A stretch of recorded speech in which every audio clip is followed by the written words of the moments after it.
Ah, the French video game podcasts have always been celebrated for their excellence. There is an English podcast by the SuperShow, inspired by that same French excellence. And You're listening to it right now. It's episode number 228. I'm your host for this week, Jamie, and I'm joined by a man known as the drunk Orson Welles of the video games industry. It's Mr. Alex Jones. How are you, sir? It doesn't do anything. It doesn't do anything. Uh, That's a reference that is obviously it's slightly obscure, but I do hope at least one person out there knows what the fuck we just did. I hope so too, because I've had hours and hours of entertainment off the back of that little bit that you did at the beginning there. So Yeah. I thank you. I thank you for that. Hello. Hello. Most welcome. Hello, Hello. Yeah, that was a recurring bit in our old office. Like, it got to the point where you knew someone was tired and reaching the end of their rope as the day progressed. If you heard them, like, sat on their own, staring at their computer, just go, ah, you would know exactly what was going through their head at that point in time. And it was nothing good. And it wasn't French champagne either. It wasn't. In chat, JW Foster said, French? What? No, we're not actually French. You're gonna. I'm not even gonna give any clues. If you don't know what we're talking about, you got to find it.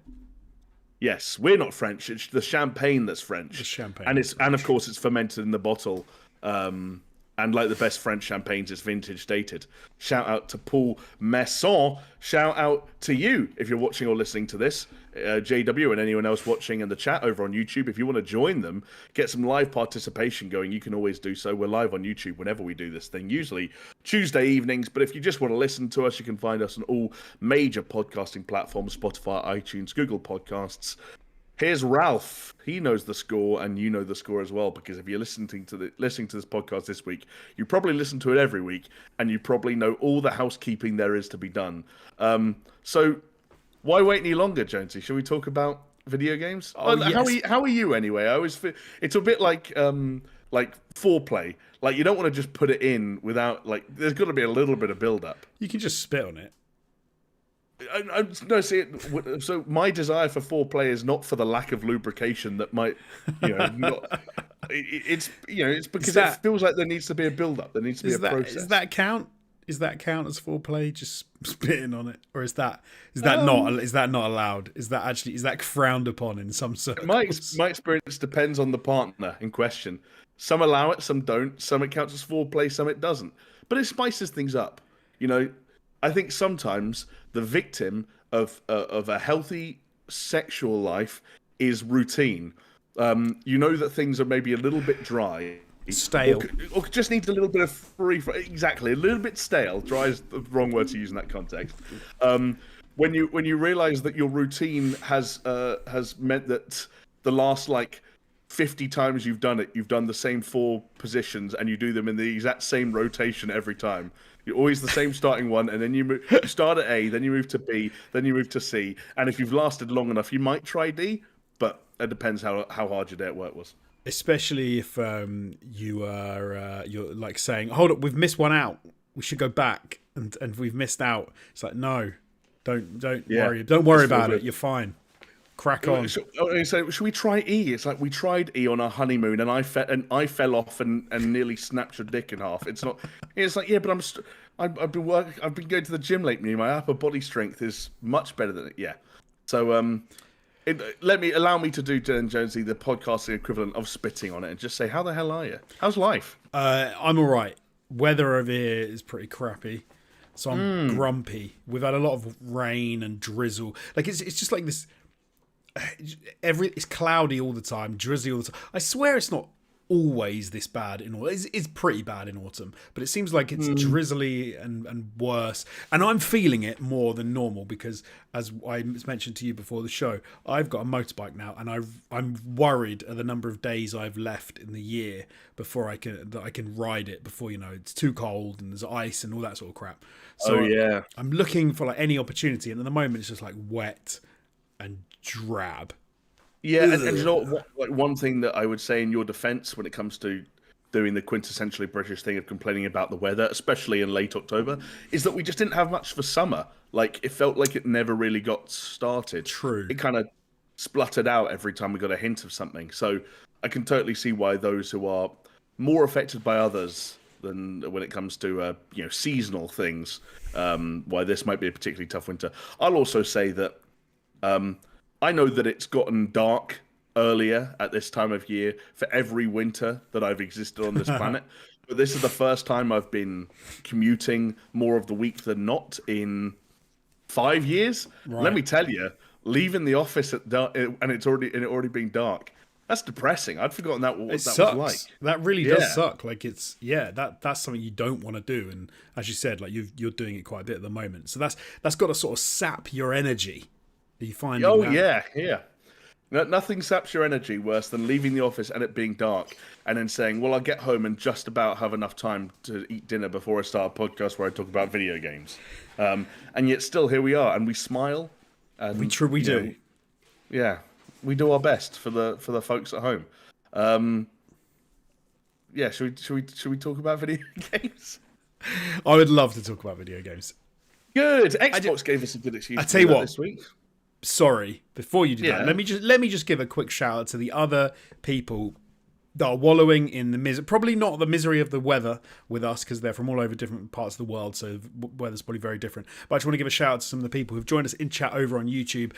So hello, JW Foster, Magni, and Rodrigo. Thank you for joining us in the chat and letting us know that you are there and you're watching along with us. Sorry, JB, continue. Well, no, it's fine. They're wallowing in the sadness of the super show instead.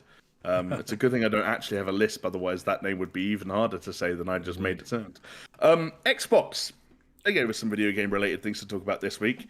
Jonesy throwing up the X like he's auditioning for the X Factor. You have to watch the video version of the podcast to get little moments like that. They had one of their partner showcases or something, whatever they call it. I don't really know. Basically, one of their smaller little, compilations, I guess, of trailers and announcements and little bits here and there. It's kind of like, when you have a really shitty PlayStation State of Play and you're like, oh, they clearly signed some marketing deals that meant that they had to announce this by this date or mention that X number of times. Xbox kind of have their equivalent, but they don't make as big a song and dance about it, and people don't go in with as high expectations. So you just end up with a small cluster of trailers, about 1/3 of which make you go, huh, all right, that looks cool. And let me tell you, this time around, it was Remedy doing a lot of heavy lifting, as the title and the thumbnail of this podcast might suggest. But we start, because let's go in chronological order. Why the fuck not? Can I interject to tell you that someone else is doing some heavy lifting? Oh my god, please do. It's Rodrigo in the chat with a super chat for $10. So I just want to give a shout out to Rodrigo, who said, and we appreciate you. We appreciate, let me get it right, you guys for doing this pod for us. Thank you so much, Rodrigo. We appreciate you. Yeah, we do appreciate you. It's a pleasure always, especially knowing that you get something from it too, Rodrigo. Thank you for the super chat. Remedy. Obviously, again, anyone who's seen the title of this podcast knows at least one of the things that Remedy brought to the table. But if we were to go in chronological order, if you'll forgive me for such a sin, Jonesy, they actually opened the show with a look at Alan Wake 2's previously announced second and final piece of DLC, The Lake House. And I thought it was apt to bring it up because The Lake House launched on all platforms, in fact, earlier today. So if you've got I think you need to have the deluxe version of that game. Then you have access to that automatically. I want to say the physical version that they announced at one of Keighley's events earlier in the year is also coming out today. There was an anniversary update, which added in a bunch of much requested features and some accessibility options. They've been showing off some of their PS5 Pro footage, all of which I mentioned, Jonesy, as a roundabout way of asking you, why the fuck haven't you played Alan Wake 2 yet? What's your excuse? I don't have one. We've talked about it multiple times, and I know that you've said like you don't have to finish Alan Wake 1 to play Alan Wake 2. But I will say, watching The Lake House, this latest one about it, I'm like, I've just got to do it. I need to do it. I'm going to be so far behind if I don't. And I'm in quite a good place game wise at the moment. I've recently finished a game that I'll mention briefly. I do have some catching up to do with other games, but I feel I've got some space. However, I I added Dead Space Remake to my PlayStation library recently because it's free at the moment, and I was reminiscing about when I played Dead Space originally and how and it's terrifying, and I couldn't play it on my own, and my wife was laughing at me. The lake house looks just as terrifying. Like, I don't know how I'm going to get through Alan Wake 2, the DLC, and the lake house and hold on to my poops. I'm a bit worried about the whole thing. And to be fair, Xbox were not doing me any favours in this entire little mini showcase. They were hitting us multiple times with like survival horror games. They were doing it on repeat, and I'm like, I just don't know if I can handle it. But it's the season. We're nearly at Halloween. We're like 8 days out from Halloween. It's the spooky season. And I'll be honest, I'd love to put some of your concerns to rest when it comes to Alan Wake 2, but I actually did find Alan Wake 2 pretty darn scary, I must admit. Exactly. Especially the jump scares. They do them in some of the trailers, when they flash up those like black and white, almost like inverted images of faces like screaming at you. Yes. That fucked me up. That happens in the game regularly, just in the middle of gameplay, and that always fucked me up whenever that happened. Maybe I'll play Alan Wake 2 and I'll stream the whole thing. Maybe I'll do that. I'll catch up. I'll do Alan Wake 2 in its entirety, all the DLC, and I'll just get it knocked out and I'll stream it, and people can see how much of a scaredy cat I am when I'm playing horror games. I mean, I would be massively in favour of that decision. I like watching you stream, but I like watching you stream horror games even more. And again, if it's a thing that like you make a bit of a habit of, you got Alan Wake 2 and the DLC to get through, but of course Silent Hill 2 just came out a handful of weeks ago. You mentioned Dead Space there, but there's no shortage of survival horror action for you out there. And I've said before, so I was thinking about playing Alien Isolation for Halloween, but maybe it's better to go with Alan Wake 2, and then we'll add Alien Isolation to the roster of things to pick up. That was it, yeah. Yeah. I was wondering, because I remember us talking about it last week, and I remember me recommending that you stream something, and I couldn't remember what it was, but you're right, it was Alien Isolation 2. And I guess you kind of hinted at this when you talk about keeping up with the Remedyverse, but the other reason to be aware of, if nothing else, what goes on in Alan Wake 2, but especially the Lake House, is because, if you let it sit for another couple of years, the next thing you know, Control 2 is going to be coming out, and you'll still have no idea what's going on. And then you'll be 2 games behind before you can start the new one. Yes, absolutely. Control is not as bad. Control, I think, is more action than horror, so that's not bad. But Alan Wake is where they're going to mess me up. So we'll have to see. Yeah, we'll see. We'll see. I think you can do it, though. I think you can do it. I remember going back to the good old days. I remember you being braver than me. And again, I finished Alan Wake 2 on my own. And only a little bit of Wii came out. Okay. That makes me feel good about it. You'll manage. Something you might not manage with, though, is the latest, soon to be latest, from Bloober Team. And no, your ears are not deceiving you. Bloober Team are being mentioned again, hot off the heels of the successful launch of Silent Hill 2 Remake. They have already revealed their next horror game, and perhaps unsurprisingly, that they're not straying from the genre that made them the Bloobers that they are today. They revealed Kronos: The New Dawn, which is set to arrive in 2025. Did you see any of the comments that a Bloober Team employee made in the press, I guess, this week, for one of a better opinion? It was really weird where it was I guess it was like a logical interview to give, because it was net positive, saying, we've kind of found we found our niche, was I think the wording that he used, referring to the positive reception Silent Hill 2 got. And Kronos: The New Dawn, for anyone that hasn't seen this trailer, looks to be following the footsteps in that, like, gameplay largely revolves around a third-person, over-the-shoulder shooter kind of concept. But he referred to their previous games as shitty. He basically said, "We're done making bad games. We've made one good one, and we know what we're doing now." Which is like, I hate that, because that to me is like I'm sure when you're working in, you're in it, it probably feels like that every time you make something new.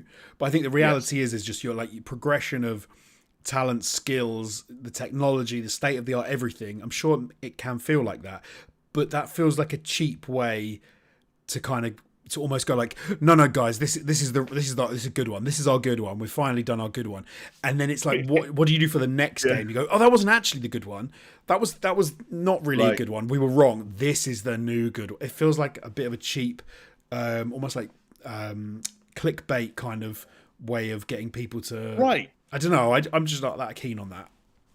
No, I'm not massively either. Especially when, the game that you're heralding is kind of like the new standard, and you finally figuring out what your studio is all about and the path you need to walk down, for the rest of your studio's history, is a remake of a game that someone else made. And while it is a very different remake, a lot of Silent Hill 2's strengths are Silent Hill 2's strengths. Yeah. And a lot of the, I think a lot of the positive reception that game garnered was owing to how not what's the word I'm looking for? Not committed, but how committed, respectful, accurate, whatever. Right. There's a word I'm missing. To what Konami did with Silent Hill 2 23 years ago. What's the word I'm looking for? I can't. I'm trying to think. Is it respectful, or is it like, or more than that? It's more like. It's more than that. How much it honors the original. I get what you mean.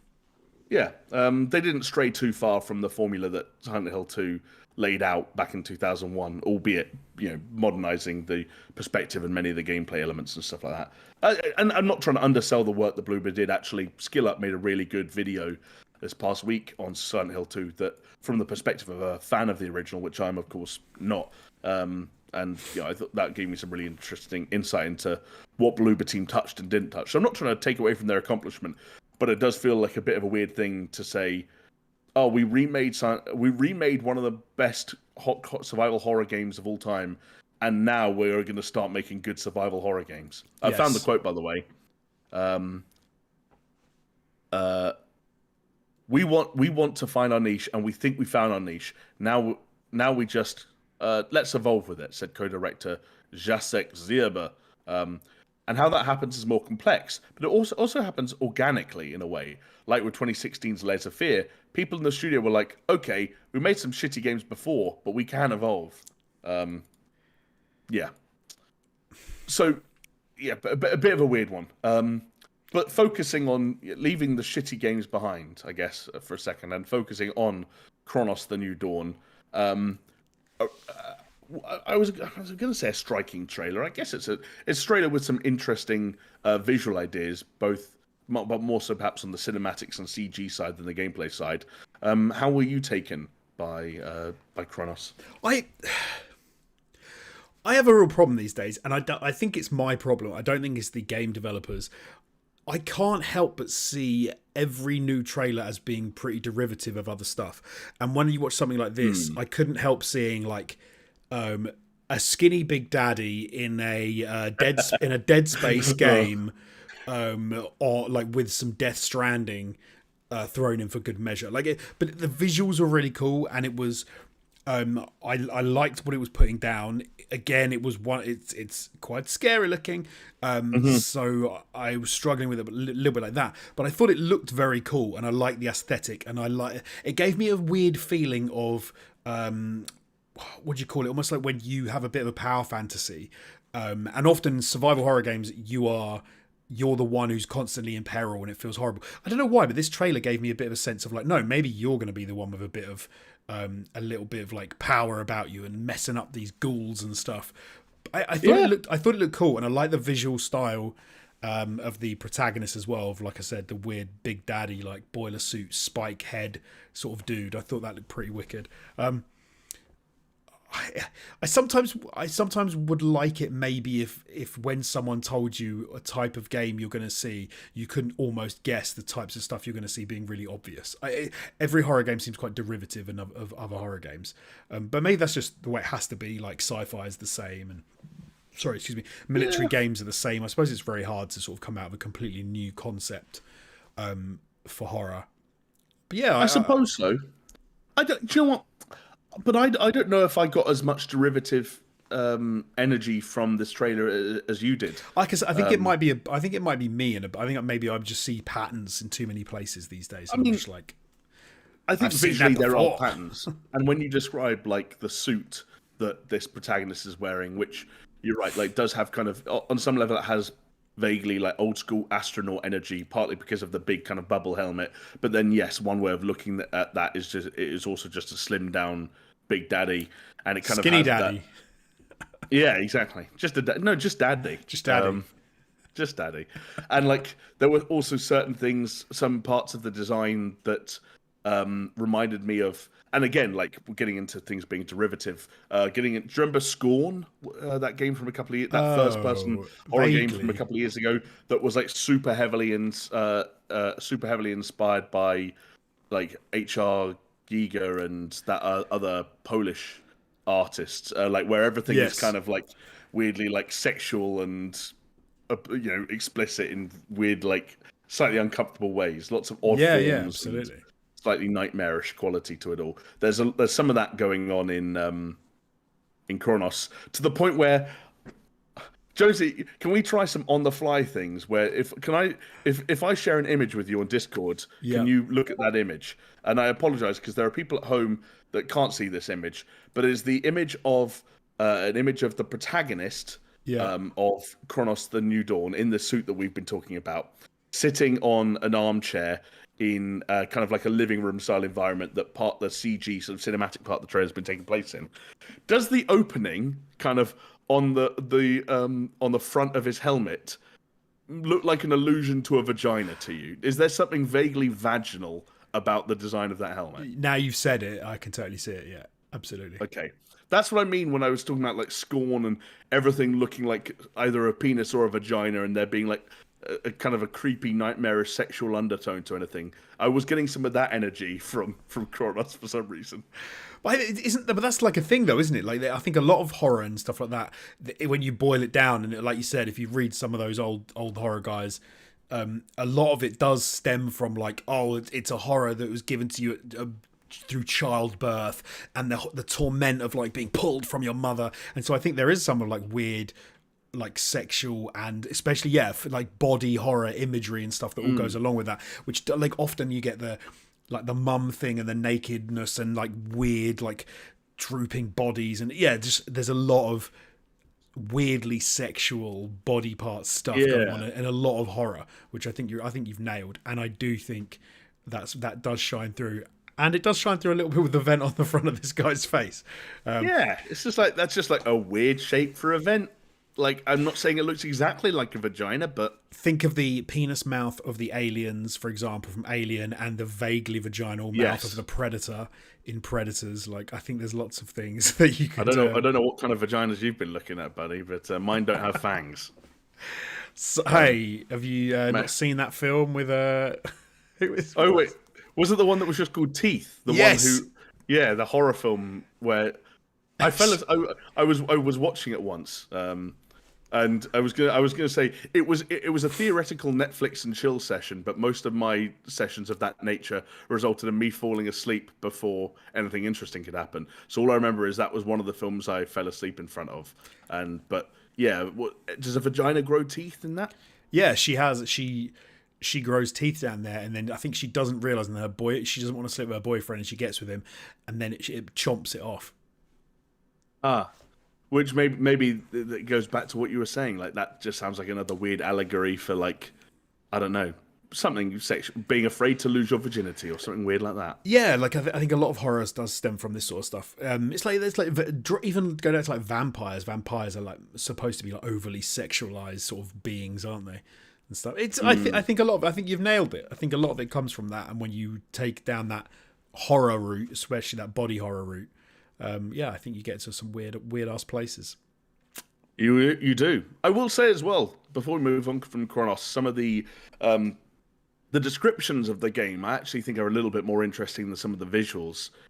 In the idea of maybe creating a unique setting, the game apparently takes place in a 1980s communist Poland. But it is a wasteland that has been affected by a plague known as the Change. And there were some allusions to this in the trailer, but they were, not cut and dry. But it's going to be a mysterious, twisted time travel story, which, I'm always down for more time travel stories. The more makes sense. Kronos. I mean, needs time. So why not? Even the New Dawn has some time elements going on there. By the way, I remembered the word that I couldn't remember earlier when I was talking about the way that Bloober Team remade Silent Hill 2. Yeah. Faithful. Faithful. Of course. Faithful. Is it faithful to the source material? Of course. Exactly. I was sitting here saying words like committed and accurate when I just meant faithful. Faithful. I'll just mention quickly because in chat Rodrigo said the movie Teeth is based on lore about women who had teeth down there, which were used to scare boys into not hooking up with unknown women because they might chomp it off. Wait, sorry. Can we break that down for a second? Women that had teeth down there and used it to scare off boys, like. Basically, like don't sling it around, don't sling the dick, because if you go and sleep with some girl you don't know, she might have teeth down there and she might chomp off your bits. So what kind of an old wives' tale is that? Whose mum is telling their 13-year-old sons like, hey, some girls have teeth down there, so be careful. I'm not surprised at all. If you're rolling your eyes in the back of your head and the wind changes direction, they'll stay that way. So be careful. Your eyes could be stuck, and you could have no penis. Have you ever read the old fairy tales and stuff? The old, they're really dark. If you actually read the original versions, they always end up with people eating and cooking and dying and in very strange ways. Is that like Hansel and Gretel and stuff like that? Yes. Where it was about an old lady trying to just cook and eat kids. Yeah, and it's super dark. If you ever read the originals, they are super dark. So I think it's not that surprising that they had one for. Be careful, I guess so. Be careful where you're popping it, young man, because you might not get it back. Yeah, especially if you go back far enough to the time where STDs were much less. I don't know, when I say go back in time, I'm talking about go back a considerable amount of time to the point where STDs just basically didn't exist, for want of a better way of putting it, or at least discussions about STDs didn't exist, and the age of consent was probably just sort of a loose moral construct rather than a law. It was you probably did have to, and protection was just, these things just weren't the norm. No. So you probably did have to scare your young boys into. Why shouldn't I do it, Mum? Because she'll bite it off with her downstairs teeth. Downstairs teeth. I don't like that for some reason. That feels creepy to me. There you go. I'm now frightened of sex for life. Who knew? Moving on, Jonesy. It feels like we've been just talking about horror games, and so I'd love to move on to something a little bit different. An FPS, a game that might test your reflexes, test your reactions, and then I realized that this was no ordinary FPS, but this was in fact an ordinary FPS that was all about the lights being switched off, resulting in it being an FPS that plays out in the dark, i.e. effectively a horror game. I'm talking about Blindfire, a game that is, as you're listening to this, actually out already in early access via Xbox Series X and S, and on PC. It's the new FPS from Double 11, and I must admit, for a genre that has been very well tapped, not just of late, but through its history of people looking for interesting spins to put on certainly PvP FPS games. One that's hey, this is a first-person shooter that takes place entirely in the dark. It's not a bad elevator pitch. No, it's quite a cool concept. I must admit, when I watched the trailer, I didn't realize it was in the dark. What do you think you're watching? No, it was dark. I'm not saying it was obviously dark, but I just thought it was dingy, and the lighting wasn't. I was and they've used interesting lighting to make it harder to see people, but I didn't quite get maybe the full effect that you actually can have to use your ears, and you have to kind of. And I was thinking it in the sense of it's just a very dark, it's a very dimly lit environment, and you're going to be looking out for people, which is true. But then I think when we talked about it briefly before the pod, I was and I read a couple of things about it. I was this is a game where they're sort of playing on the fact that there are times when you literally are not going to be able to see the person that you're looking for, and you have to use your other senses. You have to use tactics and skill to find the other players. I think I was thinking it much more in the sense of it's just going to be dimly lit and you're still going to be running around looking for other people to shoot. But I don't think that is the case. I think it is genuinely no, you're going to be listening, you're going to be sneaking. Okay, and I'm going to throw out there another game now, which no one really cares about because I think generally it was considered not very good, but I thought it was fantastic. Which was the multiplayer from The Last of Us Part One, and which had one of the most unique multiplayers I've ever played because it was quiet and slow, and you didn't know where people were, and you were listening. And you were sort of playing, and it played in a very different way, and I thought it was absolutely fantastic. So I'm actually there for a game which switches up the concept of like the arena first person shooter kind of thing, and yeah, I think I'm sure that it'll end up playing very differently to what they intended.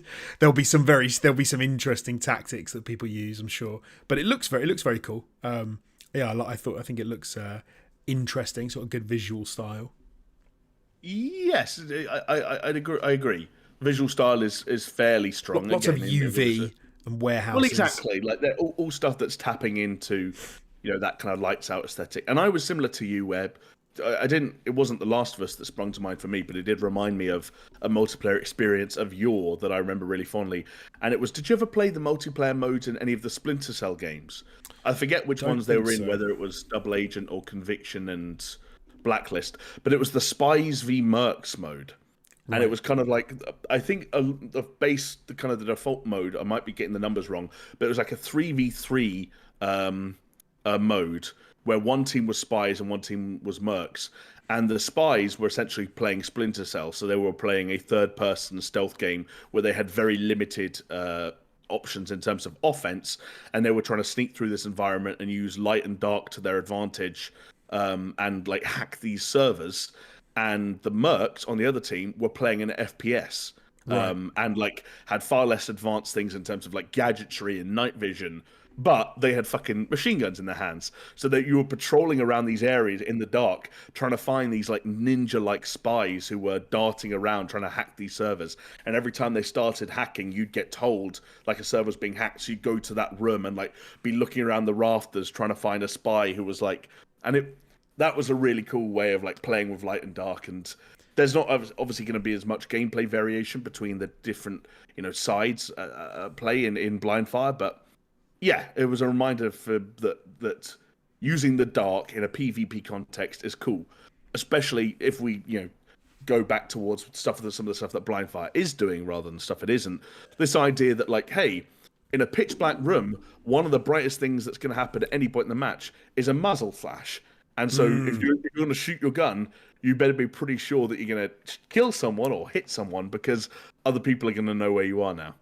Which is wicked. Like, if you think about the idea of the mini map, and we've had it for donkey's years, where if you shoot unsuppressed, then you're going to pop up on the mini map, and then people are going to know where you are. But it's much more of an exciting concept to actually have it like as a visual thing in the environment where you can actually see the muzzle flash.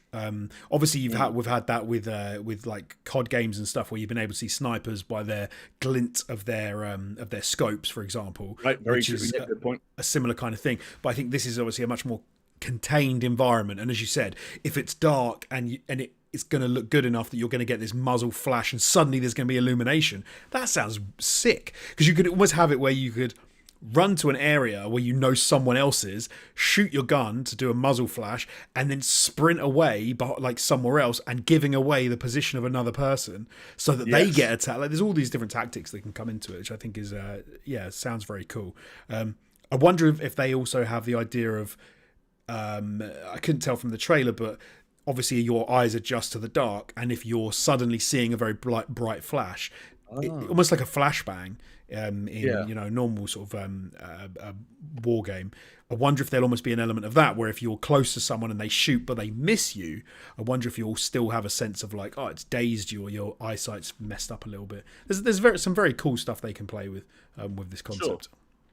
Yeah, it's going to be interesting to see which of those ideas they implement or experiment with, and what kind of a runway they have ahead of them to incorporate some of these mechanics. Because again, this day and age, even a free to play one, you tell me a new PvP game is shadow dropping with little to no press that most people won't have heard of, and is not attached to a known IP or an existing universe, and I get a little bit frightened for the long term prospects of that IP, especially when it's something that could be so cool, but is clearly very hard to communicate. Like, I wonder if this stood out to you when you watched the trailer? But like, this is a game that is, I'm pretty sure it's out. Like, you can go, it's in early access, but I'm pretty sure you can just go and play it. But but they showed it off during this partner preview with essentially like a CG version of an actual match. Like, it wasn't real gameplay. So you look at like the way the gun moved, and it was all kind of, it was like a cinematic representation of gameplay for a game that was finished by the time that trailer was put out. Which is like, you're struggling to show off this game in a way that looks appealing to players. That's what, because otherwise you show off a match. Yeah, if the game spoke for itself, you'd show the game, and instead you're kind of showing a visualization of a game, which is never the best sign to my mind. Yeah, it is a bit of a red flag, isn't it? Like, as we just said, like, otherwise you just show off some gameplay footage. It's like when they get the guys on, they do like multiplayer games, and they have people sitting around talking like they're in the Marines because they want to sort of really sell it, and you're just like, no one's going to talk like that. No one's going to do that. No one's going to act like that. So, no, I'm with you. Maybe it's just that because it's been such a small launch and not really shouted about, that they don't have the high level stuff that they would want as of yet. But that is surprising, because you'd think that would be one of the first things you do, would be go and recruit some people, some streamers or whatever, to play it and get some good visuals and gameplay from it. Exactly. Like, IGN uploaded a full match of gameplay the day after the trailer dropped, and it's got 25,000 views. Right. So, yeah. Yeah, it doesn't seem like it's really setting the world on fire, which is perhaps a good thing, because fire is bright, and that would defeat the purpose of the game. Yes. Another game, Jonesy, that when it first started popping up online and we started seeing snippets of it, appeared to be something of a viral sensation, a game that was ready to take the world, and of course, in doing so, the internet by storm. But the closer it gets to actually coming out, I'm not really sure I hear that much hype for it. But maybe it deserves some. You tell me. We got a new trailer for Mouse, PI for Hire, which, for anyone that hasn't seen it, it is that black and white first-person shooter inspired by, early 1900s cartoons. Some of the same, aesthetic inspirations as games like Cuphead have drawn from in recent years, although this is, as the name would suggest, and as we mentioned, like an FPS where you play as the titular PI for hire. It's got lots of, traditional first-person shooter combat, also some detective elements. You see the mouse in this new trailer going around, taking photos and getting to the bottom of certain crimes. We know now it's coming out next year, and obviously, that could be at any point. There could be any, further marketing and trailers that appear between now and then. It's going to be on just about everything. But yeah, it does feel like when we first saw Cuphead, there was something visually arresting about it. Everyone went, "What the fuck is that?" And someone goes, "Oh, it's Cuphead." And we kept looking forward to Cuphead until Cuphead came out, and Cuphead was great. With Mouse, it was like, "What the fuck is that?" And it felt like that was like on a viral Twitter post 3 years ago, and now no one's really talking about the game. Yeah, it's a shame. It's a little played out, though, isn't it? This kind of old animated style, and I don't think there's anything bad about what they're doing in how it looks, but at the same time, there is something a little off. Like, I don't know why. Maybe it's the first person. So, like, I would say the animation for like the gun and the hand and everything look fantastic. The animations for the world and the enemies just didn't look quite right. And I'm guessing that's because they're 2D, or they're supposed to look 2D. And as you're moving through the world, like, you still have to kind of sort of keep that aesthetic. So there's just something that looks a little wonky, but then the arms and the gun animation can be completely 2D because they're always fixed in the environment right in front of you. And then it also, in some sense, it was like, I don't know, there seemed to be a little bit of a disjoint between when you're in the trailer where you're shooting and the way the gun's moving and the bullets and how they're coming out and hitting. It just looked maybe a little bit of like form over substance. And I have no idea. I haven't played it, but looking at it, there was just something that I wasn't quite digging about it. And because it's been done before, that style, it was one of those things where you're like, okay, that looks cool. I do like that. Cuphead was fantastic, but this just maybe wasn't quite doing it for me in the same sort of way. But then they show off the detective elements, and you're right. Like when you get your camera out and you're taking pictures of stuff, and you hear that sort of like grimy detective talking over the top, like the PI. Very noirish. Yeah, I really liked all of that, and I came away thinking that maybe the first-person shooter stuff is going to be the weakest element of the game for me. But I'm completely. But that was like 80% of the trailer. Exactly my issue. So that's why I came away and I was just like, this is not. I don't know. A massive sort of like wait for reviews. I think when it comes to that, for me personally. No, I think that's fair enough. Like I'll admit, like when I was watching it, there was something that was sort of bothering me a little bit about it as well, and I hadn't really been able to articulate it until you kind of made the observations you made just then, and I've pulled the trailer back up to kind of remind myself, and yeah, I think that's exactly what it is. Like, you know, mentioning Cuphead again because it is the obvious sort of go-to point of comparison for a game like this. There was something about Cuphead's presentation, it being, you know, a 2D game that played out, you know, on that plane, that allowed them to control many of those elements, and everything had that bespoke, handcrafted, hand animated feel, and they could apply all these, you know, filters and overlays and everything to really commit to that bit. And it feels like between like the black and white aesthetic, the combination of like 2D art and 3D art, the idea that like some elements like enemies and the weapons and the characters' hands are 2D, but the environments have to be 3D, and whether those elements all mesh, like it contributes to something that just doesn't quite feel right. I still like it overall. I still think it's really cool, and I also still like the idea that, you know, a couple of tweets of someone experimenting with something, however many years ago that was, now turned into something that's fully fledged, and you know that people are looking forward to. So I really hope it is something. But yeah, no, absolutely. Yeah. And you know, it could absolutely be the sort of thing that within the first 15 minutes you're totally on board with, and you're like, oh right, no, this I've got over it. This totally works. But yeah, I'd like to see some reviews and what people think when they've played a decent amount of the game. Like there's a shot in this trailer about halfway through though, the character's holding a sort of a BioShock 1 style handgun, and walks out into what looks like a kind of a forest area, and it's this really weird thing where they're kind of like in an average looking black and white 3D environment where like all the trees and the rocks and the like everything in the near view is 3D and fully and rendered as such. Yeah. And then you just have like this hand-drawn cartoon gun in the foreground. It's like the marriage there doesn't quite work. No. Yeah. And I think that's what really jumped out at me, which like at first I was kind of like, oh, this looks wicked, and then it started to think, oh, this looks a bit odd. This looks okay. Oh, I don't know about that. And then you worry, you sort of get to the point where is it that they had an idea and they've run with it and they're like, oh no, it'll be fine, and by the end of the game it's like, oh, I don't, or is it a case of, you know, that actually no, it totally works, it's just doesn't lend itself that well to a trailer. It's really tricky to know. It's impossible to know, but we are questions that we may never get answers to.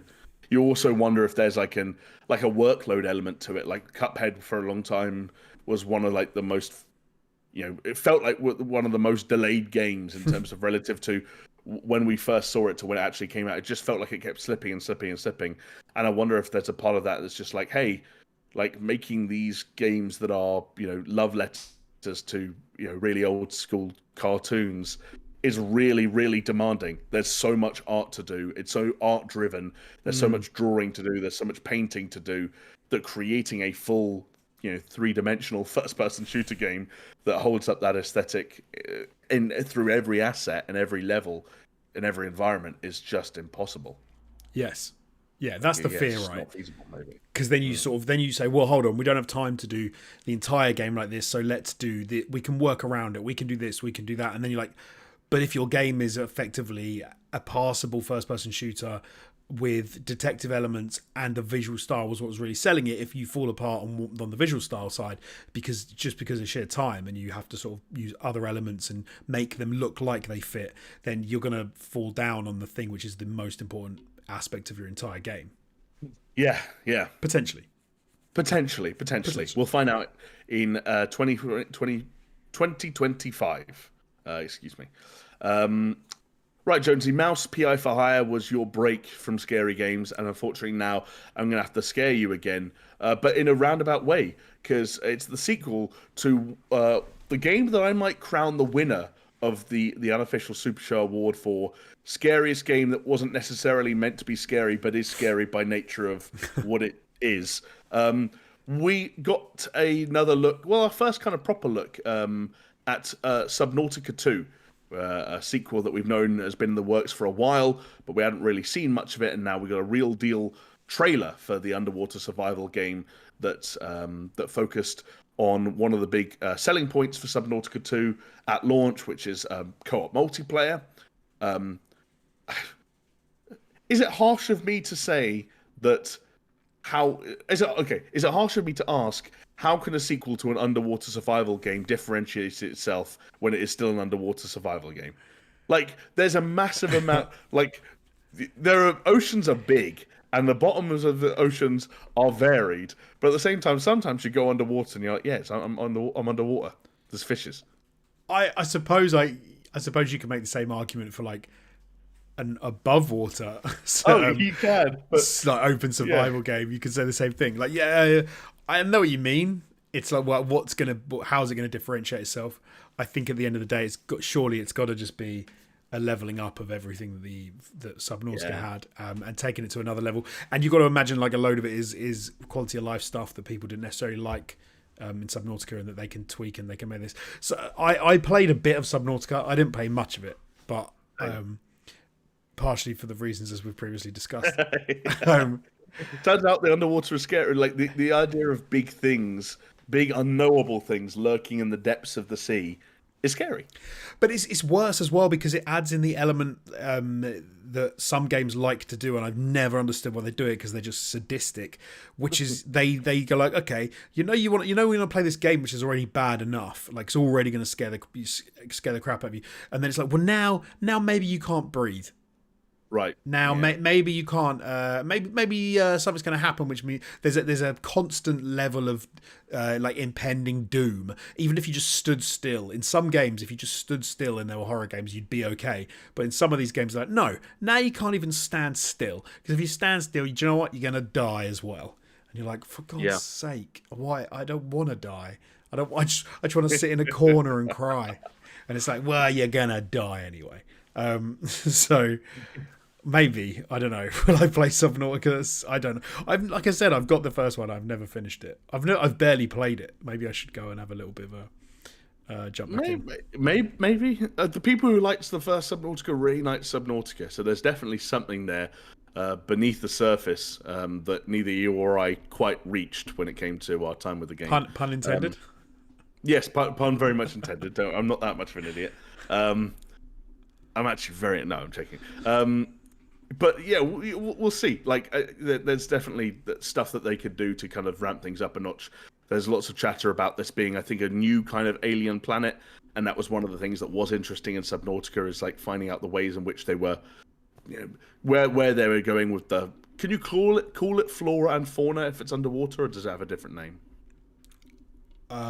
Flotsam and Jetsam. No, I don't know. It's the same. Yeah, flora and fauna isn't that just plants and animals? I'm sure that's fine. Yeah. But I don't know if you have to change what it's called when it's underwater. But seeing what they do with some of that stuff and some of the big monstrosities they're able to come up with, and some of the mysteries that you ravel. I never played. Played probably about as much Subnautica as you did by the sound of things.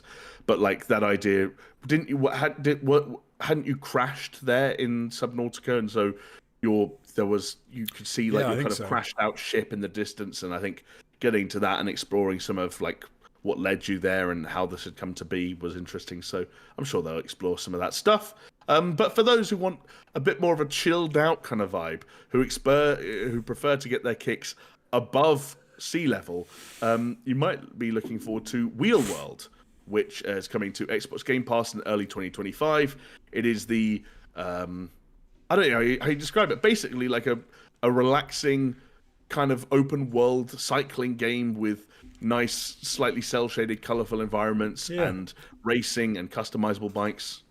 You watched the trailer for this? Yeah, no, I think it was another game that seems to really like try and mesh together music and gameplay. I'm really guessing that the trailer did, but I'm guessing the game will as well, in a big way to try and like build that world. Well, I didn't quite get, because obviously in the trailer it says you're going to save the world through cycling, and I was like, is that like figurative, or is it, are we literally saving the world through cycling in the game? Like, are we doing? But no, it looked like a charming game. It looked like you said, it's open world, there's racing, there's customizable options, there's like a lot of stuff to explore, and roam, I think it said as well. Like, you can just roam around and enjoy it. And it looked impressive, it looked cool. Nice art style of the. What do kids say? It was giving roller derby. Is it roller derby? The shooting one. There's Roller Champions, which is the Ubisoft Not one, that one. and The other one. Oh god, what was the one with guns called? The one with guns. It was giving the one with guns. I can't think what it's called. Oh god, I feel really bad. I liked that game. Me too. It was cool. Why can I remember Roller Champions' name and not? Go on, and I'll find out. I was appreciative of it, and after we'd had a couple of like survival horror games, Roller Drome, and that's annoying because it's a good name as well. It is a good name. It makes you think of Videodrome. Exactly. Is it the 80s? I was appreciating that little lull as well, and it's from Annapurna, which I'm a big fan of Annapurna Interactive and stuff they publish. So I'm grateful that they're still doing it right, because obviously they've had a bit of a year so far. Annapurna. They have. In fact, depending on when this comes out, it's slated for early 2025 at the moment. This could end up being the first Annapurna Interactive published title to come out following the. I wrote down the mass resignations, the entirety of that company resigning a month or so ago, whenever it was. So interesting to see that clearly they got shit together quickly enough that they could still get trailers ready for showcases like this, which is encouraging. Absolutely, yeah. Yes. Weirdly enough, do you know what's weird about you mentioning Roller Drone, by the way? What's that? Is when I was thinking about games that the Wheel World aesthetic reminded me of, the game that came to mind to me was Ollie World, which is a game I really liked back in 2022. Ollie World, developed by Roll7, who developed Roller Drone. Roll7 actually released Ollie World and Roller Drone in the same year. So what I'm saying is, one, great minds think alike, and Jonesy and I clearly both have them. And two, sorry once again to Roll7 for forgetting the name of Roller Drome, and more people should play Roller Drome if they haven't. Back to horror though, I'm afraid, Jonesy. That's the way the cadence is going to go. You're going to get one period of relaxation, one relaxing game, and then one intense game. Actually, you're kind of going to get intense games back to back now, won't lie. Phasmophobia, obviously a massive hit co-op horror game when that came out. And subsequently went viral back in 2020. It was one of the big sort of streaming successes of the lockdown era. I guess that's what we call that period of time now. It's finally coming to consoles on October 29th. And for anyone that is a real sadist and wants to wet themselves for real, there is PSVR 2 support on PS5. Because while this was an Xbox partner showcase, spoiler alert, almost all of these games are coming to PlayStation as well. Any interest whatsoever in playing Phasmophobia? I must say, if you can get a group together, Phasmophobia did look like it had some interesting co-op hooks. The idea, for example, of like relying on walkie-talkies for in-game chat. So if someone dies, you would find out because you'd be walkie-talkieing them or radioing them, and they would just not be responding. So, like, I loved shit like that. Me too. I've watched Phasmophobia playthroughs before. Like back when it was sort of doing really well and going viral. And I think it looks really cool because it almost looks like an Among Us, but in a horror sense. And it was, is that kind of, you're doing stuff and you're off and you've got stuff to do, but then they throw in the scary elements, but it looks wicked and it's such a cool concept. And it does give me sort of like Ghostbusters vibes, a lot of it. which See that? like Yeah. you like with your little scanner thing, and you're like, and it's quite, I suppose, like, but original Ghostbusters, like where you're, knocking around, you're trying to find the ghosts, but I would be interested in getting together with a group of friends and playing this, but it would not be in a dark house on a late night. It would be middle of the day when the sun is shining. But I think it's the concept is very cool. Agreed. I mean, you're the one who's about to turn over a new leaf and start a life as a horror game Twitch streamer. So we're going to be relying on you to organise the Phasmophobia session. Although, ironically, if we did have a streamed Phasmophobia session with any of the boys, we would undoubtedly be playing on PC, the platform which this game has been out on for over 4 years already. Yeah, absolutely. So making this announcement somewhat redundant, but for anyone that wanted their horror fix on a console of their choice, you now got your wish. Jonesy, there's something that the games industry has been crying out for this entire year, and we just haven't got it. But I think we might finally get our fix in 2025. Do you know what that is? What is it? A Souls-like action RPG developed in China. I've been screaming. If only, if only that. Yeah, it's been taking so long. They've done it finally. Finally, it's here. Finally, thank God for Wu Chang Fallen Feathers. TGIW. Thank God it's Wu Chang. That doesn't really work.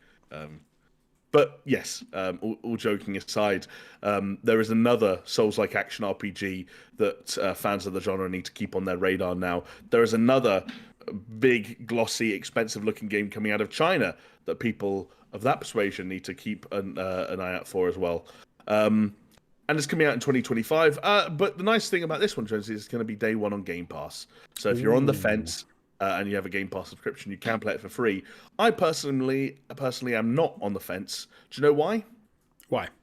Because a lot of Souls-like action RPGs, whether it's the ones actually developed by From Software or many of the other ones developed by third parties around the world, don't talk about the fact that they are hard games and end up, unsurprisingly, being hard games. So when someone like Wu Chang comes along and talks in their press releases and in their marketing materials about being hard, I'm like, well, I'm not even gonna bother. Fair. I suppose they're hoping that a lot of people will be like, oh, if this is as hard as a FromSoft game, then I'm definitely there. And if they're going like, hey, if you like hard games, you should get our game. But I'm with you. I'm not down for a hard as nails FromSoft game. I'm also like, I didn't particularly like what this was putting down in the trailer. Or I could have told you immediately it wasn't for me. As soon as they got out like this little cinematic bit at the beginning, I was expecting to see what I saw visually and the style of this game, and it's not something which I'm that keen on. Obviously, a lot of people out there will be loving it with those sort of like over the top boss fights and crazy acrobatic moves and all of that sort of stuff. Fair enough. Fill your boots. It's not one that I'll be looking out for though. No, not necessarily for me. And I wondered, like, I don't know if we're being a bit too harsh, but you mentioned like the aesthetics and kind of like the look, especially when those story sequences began. I think this is going to sound really harsh, and like I almost feel bad for saying it, but it's gotten to the point when it comes to that genre where like extremely high quality art and extremely strong and arresting art direction is such is so common in that genre. Like interesting enemy designs and character designs and environmental designs and concepts. It's such a staple of that genre that it's now no longer something that stands out as much as it used to. Right. And now you're seeing things. You're seeing like again, some incredible art direction. You're saying like, yeah, but it feels like the 4 other games that are in this same genre and are like also on the release schedule for the next year or two. With all due respect, and at least with stuff like Black Myth Wukong, you've got kind of like that story being planted in the story of the journey to the west. Journey to the west, yeah. And everything that comes with that. And when something like Wu Chang Fallen Feathers doesn't maybe have that same hook, it's tougher. I feel like Black Myth Wukong looked different as well. I don't think it's settled for, and I don't want to say this is derivative. I don't want to be like, I don't want to put it down too much. Like it's not really my genre, so I don't want to have a go. But when you kind of know that it's going to have the look, the visual style of I'm trying to think what's the FromSoft game which isn't a Dark Souls or a Demon Souls or a Demon Armored Core. No. What's, oh my goodness, I can't remember. Bloodborne. Bloodborne. It was like, sorry, I thought you meant not even in that genre. No, sorry. So it was already. I was like, okay, so it's going to look like Bloodborne, Bayonetta, kind of like all these amazing sort of characters and moves and stuff. But everything's going to me is going to feel a bit disconnected, which I think they always have, because the visual style, the visuals and the art style are so good. But then the actual action is then so over the top that the two to me never seem like they're that connected in a kind of a weird way. And it's always the most noticeable aspect for me with this type of game is always the element of I like to get into the character. I like to believe what I'm watching. And if you've got someone who looks like moves are hitting and connecting, that is much more up my street than crazy over the top moves that barely seem to have any impact, let alone knockback or anything on an enemy. But then you get these insanely like huge, powerful bosses. But whereas Black Myth Wukong seemed to, I haven't played it yet, Right. but just seemed to do a much better job of bringing that all together in what I've seen and making it look and feel much more connected and do something a little bit different. And it didn't seem to have this. It doesn't seem to have the same kind of art and style that a lot of these games have. But again, like maybe I'm totally wrong, but we'll see. I don't know that you're totally right. I'm in the same boat. Like, I haven't played Black Myth Wukong, so it's hard to know. I did think that some of Black Myth's Wukong, its combat didn't maybe look quite as effective and as impactful as it has done elsewhere in the genre, and partly that was because they had gone in that direction where they had incorporated more of the character action style. And you mentioned like the Bayonetta, the Devil May Cry kind of approach. Like Black Myth Wukong felt like a game that was a little bit more oriented in that direction, but with some of the Souls-like trappings. And so naturally, when a character is moving fast and combos are extended and more dramatic, and the number of hits is increased, and you're talking about bosses with a large amount of HP, they can't be staggering and reacting to everything. That has to be a gameplay balance there. Yeah. But do you know what? What I will say is that a lot of these games end up being quite good, if nothing else. Absolutely, yeah. I think what they're usually very strong on is game mechanics, is combat, and all of that sort of stuff. But it just, I suppose, when you put it all together, it's just something I just don't choose to play in that style. But they do seem to be very competent. They do. And but I've got good news for you, Jonesy. Like, you know, if Wu Chang. Well, I said Wu Tang before we went live, and now I've got to double check every time. If Wu Chang doesn't look like it's maybe for you in the same way that, like, we haven't played Black Myth Wukong yet, maybe Flintlock: The Siege of Dawn wasn't your thing, maybe Inotria: The Last Song wasn't your thing, maybe Elden Ring: Shadow of the Erdtrees DLC wasn't your thing, maybe another Crab's Treasure wasn't your thing, then of course you can always just look forward to The Relic: The First Guardian, or maybe Where Winds Meet, or maybe Lords of the Fallen 2, or maybe the Lies of P sequel or DLC, or maybe Phantom Blade Zero, or maybe the first Berserker Kazan. It's just like, you know, when God closes a door, he opens a window. What's the expression? If he closes a door, he opens a window. Yeah. Or the video game equivalent of that. When one studio starts developing a Souls-like action RPG, so does another studio. Wu Chang Fallen Feathers 2025. Tagline, hey, at least it's on Game Pass. Do you know what else is on Game Pass? What's that? Which means it's going to be way easier to gather friends around to play it.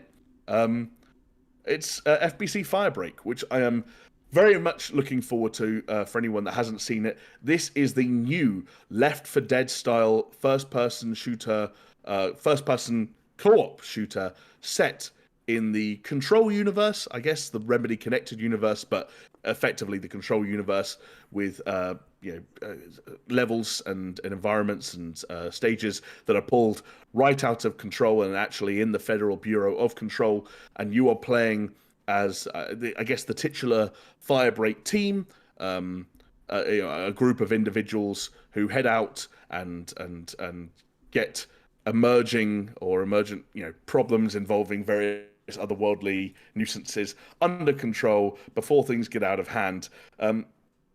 we knew that Remedy were developing some kind of multiplayer game in the Control universe, let's say.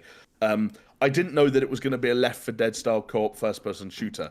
How did you feel about that marriage when you realized that's what you were seeing? I'm not a massive fan. Your reaction was different to Chris's and mine. That's all I say. I've never been a fan of Left 4 Dead, which has got me a lot of grief over the years. It has. I have a weird thing with Control, in that I think Control is fantastic. And I think a lot of the world building, I think the vibe, I think the level design on some of that is phenomenal. But there's a weird thing, like look or enemy design or something with Control that I just don't really get. Like, I don't like what it's putting down. I don't know what, and I can't put my finger on it. I've talked about this since Control came out, but I absolutely love Control. I thought Control was a fantastic game. But when you sort of like, there's something there which doesn't quite do it for me. And this trailer still has that weirdness when it comes to the visual style that I'm not a big fan of. You tie that into the fact that it's a bit Left 4 Dead. And it just seemed a little bit of a mess. I think there seems to be quite a few like ideas from other games as well. Again, like I said, I don't want to see patterns everywhere, but there was an element of like COD zombies in here for me, Right. and like other elements of games which I'm like, okay, but almost like I felt a little bit like they were just throwing a bunch of stuff to the wall and seeing what stuck, whilst being couched in the Control universe. And we're gonna make it like an extraction shooter with zombies, where it's got these other elements, and it's Control and it's wacky, and I'm just like, I don't know. I wasn't getting it. I wasn't getting what it was putting down. Interesting. I don't know that I felt like they were throwing that much at the wall. I definitely don't know where you've got extraction shooter vibes from necessarily. Because I have no idea if there's any extraction shooter elements to it, but I was guessing that when the way it's going to work is if you're this team that are put into like Control's often tied to the elements of like you have to get an artifact from a place, right? And you have to sort of take it back to the bureau. And so I was guessing, okay, so if you're a team, you're probably going to be going in and extracting something which is doing something like causing the... I have no idea. This is me guessing. Let me just put that out there. So I'm guessing. It feels weird to go down a road where like I'm going to make a guess about what this game is about, and I'm going to guess that it's about something that I don't like, so I don't like it. Which is a dangerous game to play, because if you're completely wrong and if you're, then it's irrelevant. Yeah, I don't know, but there was a leveling. Right.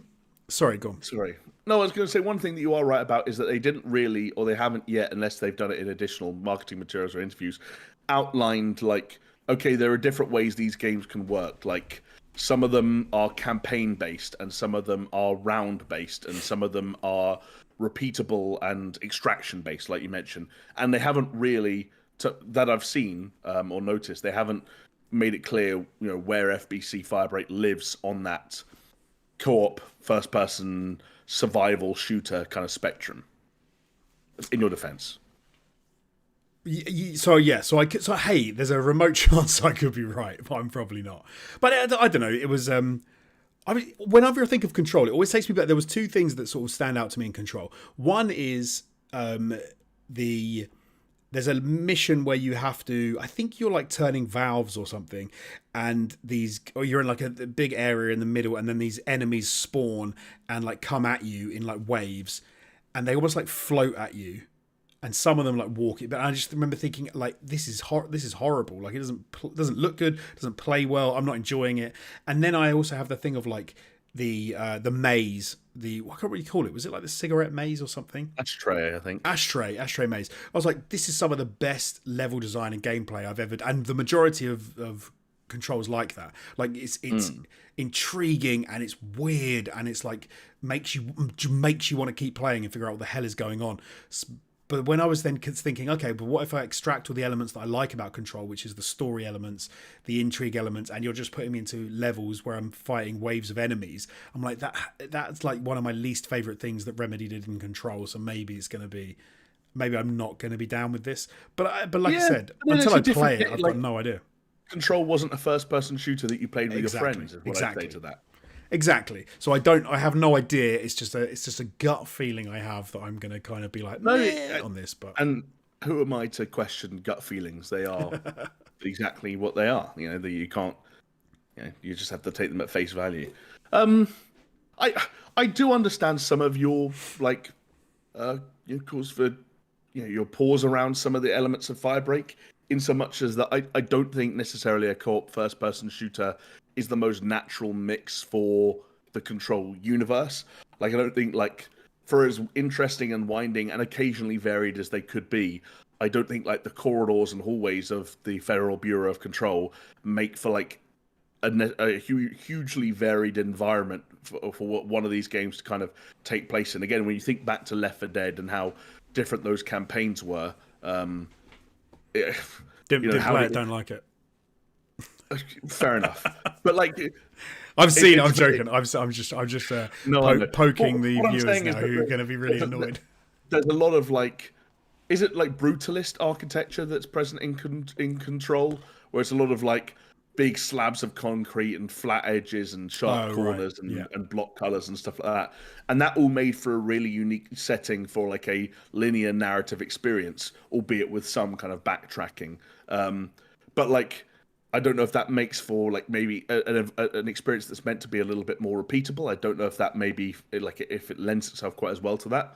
And also, like, when you think about like powers and abilities and weapons, Control was a game with really great gunplay, but really it was about the mesh of powers and gunplay, and that was made easier by the fact that gunplay was simplified in that, like, hey, you've effectively got one weapon that takes on different forms. This, you're now, you know, playing as characters that don't appear to have any natural or innate abilities, which makes sense narratively speaking, and so they've had to go wacky with the guns. It's like, well, we're back in the Control universe, but we've gone from essentially using this one weapon to like now using like a weird like prop launcher that shoots out like teddy bears that set off weird and I'm down for them to have fun with that. I don't know. I don't know that it's all necessarily a perfect fit for Control. Even the designs of the characters like lean in a direction that I don't think I imagined or envisioned when I was, you know, when I pictured even an expanded Control kind of like universe, or like how the FBC functions. Like, I'm like, why does it look so weird? Why do they look like they've like done like really bad cosplay of firefighters or something like that? Like, it doesn't. But that's partially what I mean by like throwing stuff to the wall and seeing what sticks. Like they've kind of done a bit of a mishmash of stuff. And because it would have made, if they'd have said, if you'd have been a team of like 1970s FBI guys and girls, right, I would have been like, oh, okay, they're the Firebreak team. But yeah, the fact that they look like they just look like a bit of a weird mishmash of people going into these areas, and I'm not quite sure what you're going to be doing there. I don't know. It just seems a little odd. But it also worries me because I have a bit of a thing about multiplayer games like this, like co-op shooters, whereby if they put too much personality into the game, that they don't do as well. Like it seems that often the most basic and simple multiplayer shooter games do better because people find the genius inside of the game themselves, and then that's where it then lives, and that's where the meta goes, and that's what people start talking about. Oh, you've got to do this, you've got to do this, you've got to do this. But when you inject more and more personality in, and Control can't not, like, you know, or Remedy in a game about like a multiplayer game connected to Control surely has to have loads of personality. So I'm just a bit like, I'm not sure how this functions in that sense. I get you. I think we're looking at the same problem from two different perspectives, I think. Like, because I'm down for all of that personality. My problem's just rooted in the fact that it doesn't seem like Control's personality. Right. And like, for me, I look at those the appearance of the characters that we mentioned, and that for me isn't like them throwing shit at a wall and seeing what sticks. It's them having quite a clear direction in some respects. It's just not being a Control like one that you expected. Direction. Yeah. Yeah. No, I can see a world in which Control 2 comes out and is like a sequel to Control in all the ways we'd expect it to be, and all of a sudden it's like, well, then why do we have this weird side game where I play as these, like I said, these makeshift firemen who run around like firing Tommy guns at hundreds of enemies? And I'm like, Yeah. that's not control. But it doesn't mean it won't be fun. And we also don't need to pay for it in a direct way because, as I mentioned, Firebreak is set to launch on Game Pass, but has no release date at the time of recording, so one to keep an eye on. One thing Future. I would definitely obviously say, like, Wu Chang, Game Pass, not interested, not going to download it. Firebreak, absolutely. Like, I'll download and play and see what that is all about because, you know, it's got pedigree. It's in a universe which I enjoy. And I'm sure that it's just me not quite getting it, and I'm sure it will be fine. So yeah, keen to have a blast.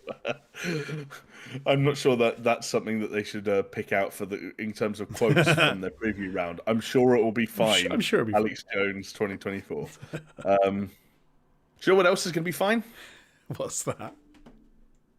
This podcast, for as long as we have the love and support of the fine folks on Patreon.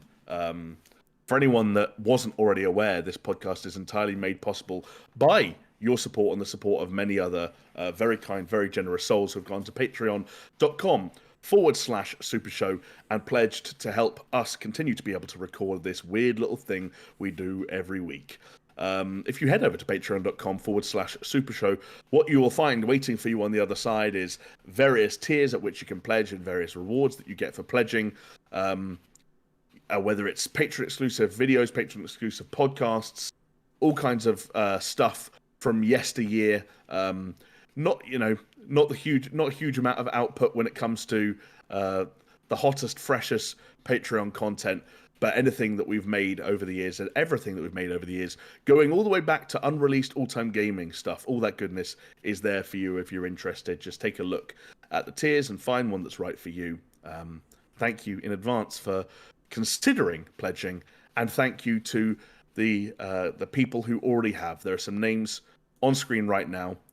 Big thanks to each and every one of you for your continued support, and we'd also like to give a personal shout out to Aaron Cameron, Athletic Gravy, Brimstone, Ice Not Rock Salt, Jesper Camdal Nielsen, Pastors Guild, Xander GTI, and we have the big dogs, Brett Z, aka Shell Shock, Geometric Potter, Hacksaw Book Read, Manuel Guerrero, Peaswad. A big thank you to all of you, and I can say with absolute confidence that even if you, our patrons, were on Game Pass, I'd still buy you at full price anyway, because that's how much I love you. What a ringing endorsement. Yeah, no, thank you very much, everybody. Absolutely. Yes. Jonesy, what have you been up to this past week? What you been playing? What you been watching? What you been doing with your life? I have finished a game. Oh, stop the press, baby. Partially. Because I haven't platinumed it yet. That's fine. It counts. Did you see credits? I did, but it does. I feel like it does kind of count in this game because it's Astro Bot. I rolled credit. I was finally allowed to roll credits by my 8-year-old who demanded that I wait until he rolled credits first, which he did, and then I was allowed to then follow up. But I'm obviously keen to get all of my little bot friends and to get the plat. And hopefully that won't take too long. I'm in pursuit of that now. What a wonderful little 3D platformer. Totally.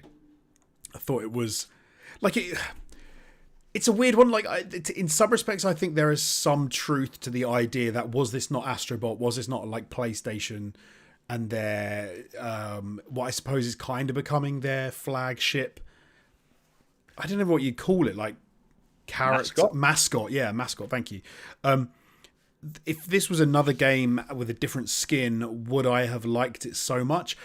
Maybe not. But I think that you can't separate Astro Bot from PlayStation and from what it stands for, because the way that it has all the other games injected into it and all the characters, they're kind of one and the same, right? You can't sort of separate the two things out. But the length of it, the amount of stuff there is to do, the way that they've sort of managed to squeeze so much out of that and keep it really enjoyable from the get-go, all the way to the end. And like I said, I'm still keen to crack on and get the platinum for it. Yeah, nice. Plays very well, looks fantastic. But yeah, Astro Bot. Loved it. With no spoilers for the folks that haven't seen it yet, but how about that final level, huh? Fantastic. Do you know what's funny? There was a little part of me, and maybe this is a little bit of a weird, like, was it like, maybe I'm negging it a little bit, or the opposites of negging. I was anticipating the final level was going to be like the other levels more. Oh right, okay. And when it wasn't, I was happy.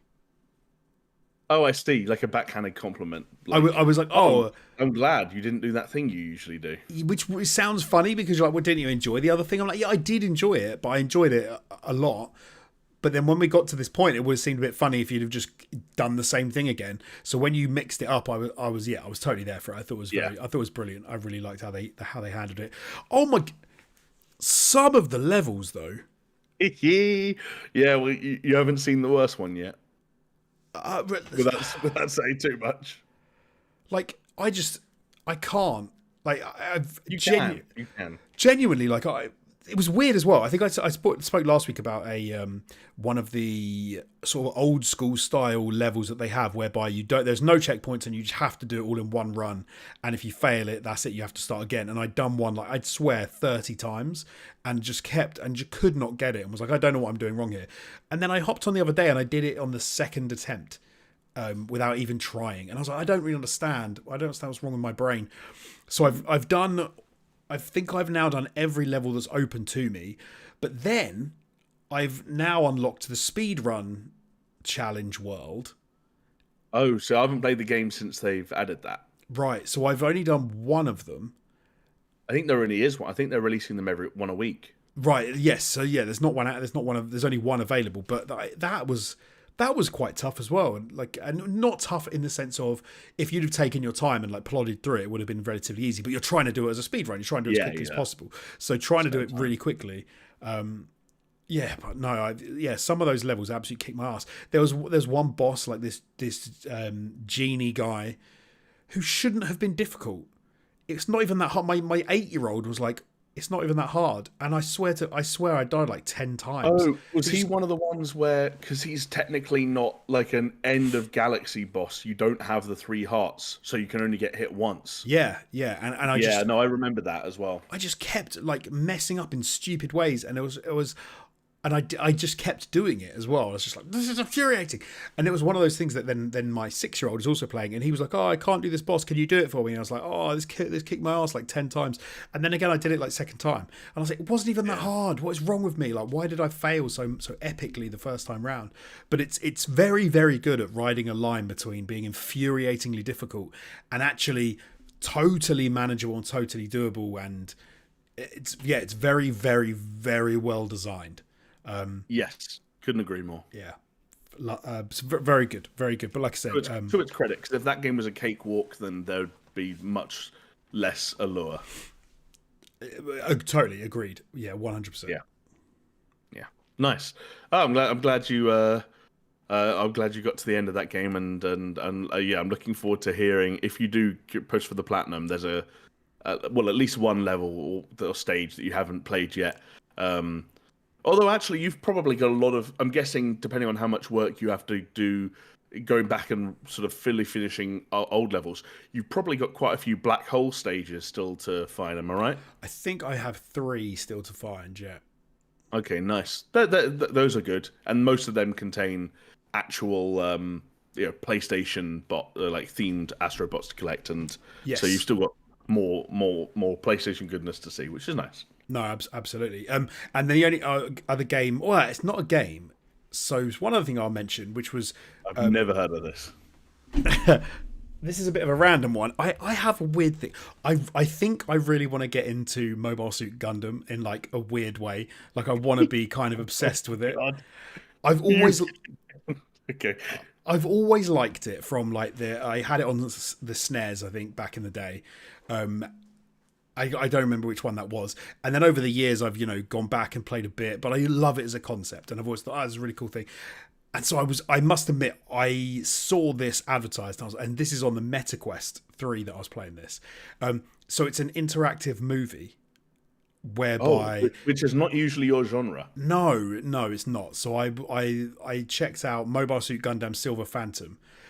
which is so it's a feature length Gundam movie, but you're in Right. VR and there are interactive elements, which is why it kind of piqued my interest, because it's not just a sit back and watch thing. You do actually have to. So, for example, like there'll be occasions where you take on the role of the main character, and you might have to just fly down a corridor, or you might have to take control of a Gundam and grab some handles and steer like for a couple of minutes. It's not a game. You're not sort of like controlling every aspect of it. But I thought it sounded like an interesting concept, like an interactive feature-length movie, and I was like, okay, Yeah. let me give that a try. And do you know what? I'm like halfway through. I think it's pretty cool. It's a pretty cool way of mixing together those. So you said it was feature length. I think it is. I actually haven't. I don't actually know. I'm going to assume it's actually no. It can't be, can it? It's got to be shorter than that. Maybe it's like 45 Did you minutes just or like? something. Wait, so you played 20 minutes of it? I think I've played like 20, maybe half hour. I think I've like half an hour in. Why did you only play half an hour? Am I missing something? Why wouldn't you just play it all? because it's at the same time it's still a Gundam movie, and I'm a man in my late 30s. I wasn't really going to sit. You and started the segment by saying I crack really want to become obsessed with Mobile Suit Gundam. Want to. I'm not there yet. Oh, so I I'm see. trying to get there. But I enjoyed the first half an hour. I was like, okay, this is cool. But the interactive elements are such that they're very simplistic, so it's not going to keep you hooked in a game capacity in that sense. Oh, right. But the visual stuff, because it's trying to tailor for the fact that it's VR and for the fact that it's interactive, is also not gripping in that sense, because it's not an out and out movie. So you're You're really meshing selling together. it. I strongly recommend it for people who like VR, people that have I don't know if it's just on MetaQuest. I don't know if it's on other headsets as well. People who like almost interactive versions of underwhelming movies in franchises that they wish they liked more. But no, hold on. They're exclusive to VR headsets. Are going to have the time of their lives. I like new stuff, for one thing, and when it was like it's a movie, it's in VR, it's interactive, I was like, that sounds cool, man, let me give that a try. And it is cool.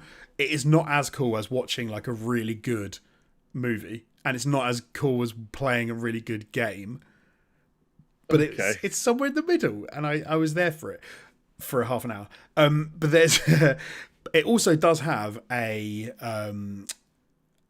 like a mixed reality game mode that you can play as well, which I actually played a lot more of that. I played that for like an hour and a half, whereby you battle mode. I can see exactly. So right. That is a mixed reality thing where your room gets holes like put into the ceilings, and you can see through out into space, and these other mobile suits are flying in and attacking you, and you've effectively got to hold on to a miniature version of a Gundam and fly it around and dodge waves and shoot at the enemies. And yeah, no, that was pretty cool. I like the mixed reality stuff. I think that stuff's pretty good. It's not a full-fledged game. It's part of this whole experience thing, so you can do it. It's this I think it's like 10 waves of enemies that you can do. But I quite like that. I quite like the mixed reality gaming side of it. So anyway, there you go. I wanted to try something a bit different and a bit new. Yeah, it was. You know what? Yeah, like you're into VR and AR. You want to be more into Gundam. Fair play for you for trying something new. You know, thank you, and mate. seeing if it clicked. And it did a bit. Let it. It did. So like Mobile Suit Gundam Silver Phantom 2 comes out next month. Day one. No, not at the moment. Okay, that was We'll see. hypothetical, by the way. That wasn't an announcement. Right. Well, what have you been playing? What have you been doing? Oh, nothing major. Nothing major. Okay. I'm one session away from finishing Silent Hill 2. I'm in like the final location of that game. Still really enjoying it. Continued to enjoy it more. It got less scary as it went on. I don't know if that's I only mention that because it might be a selling point to some people out there.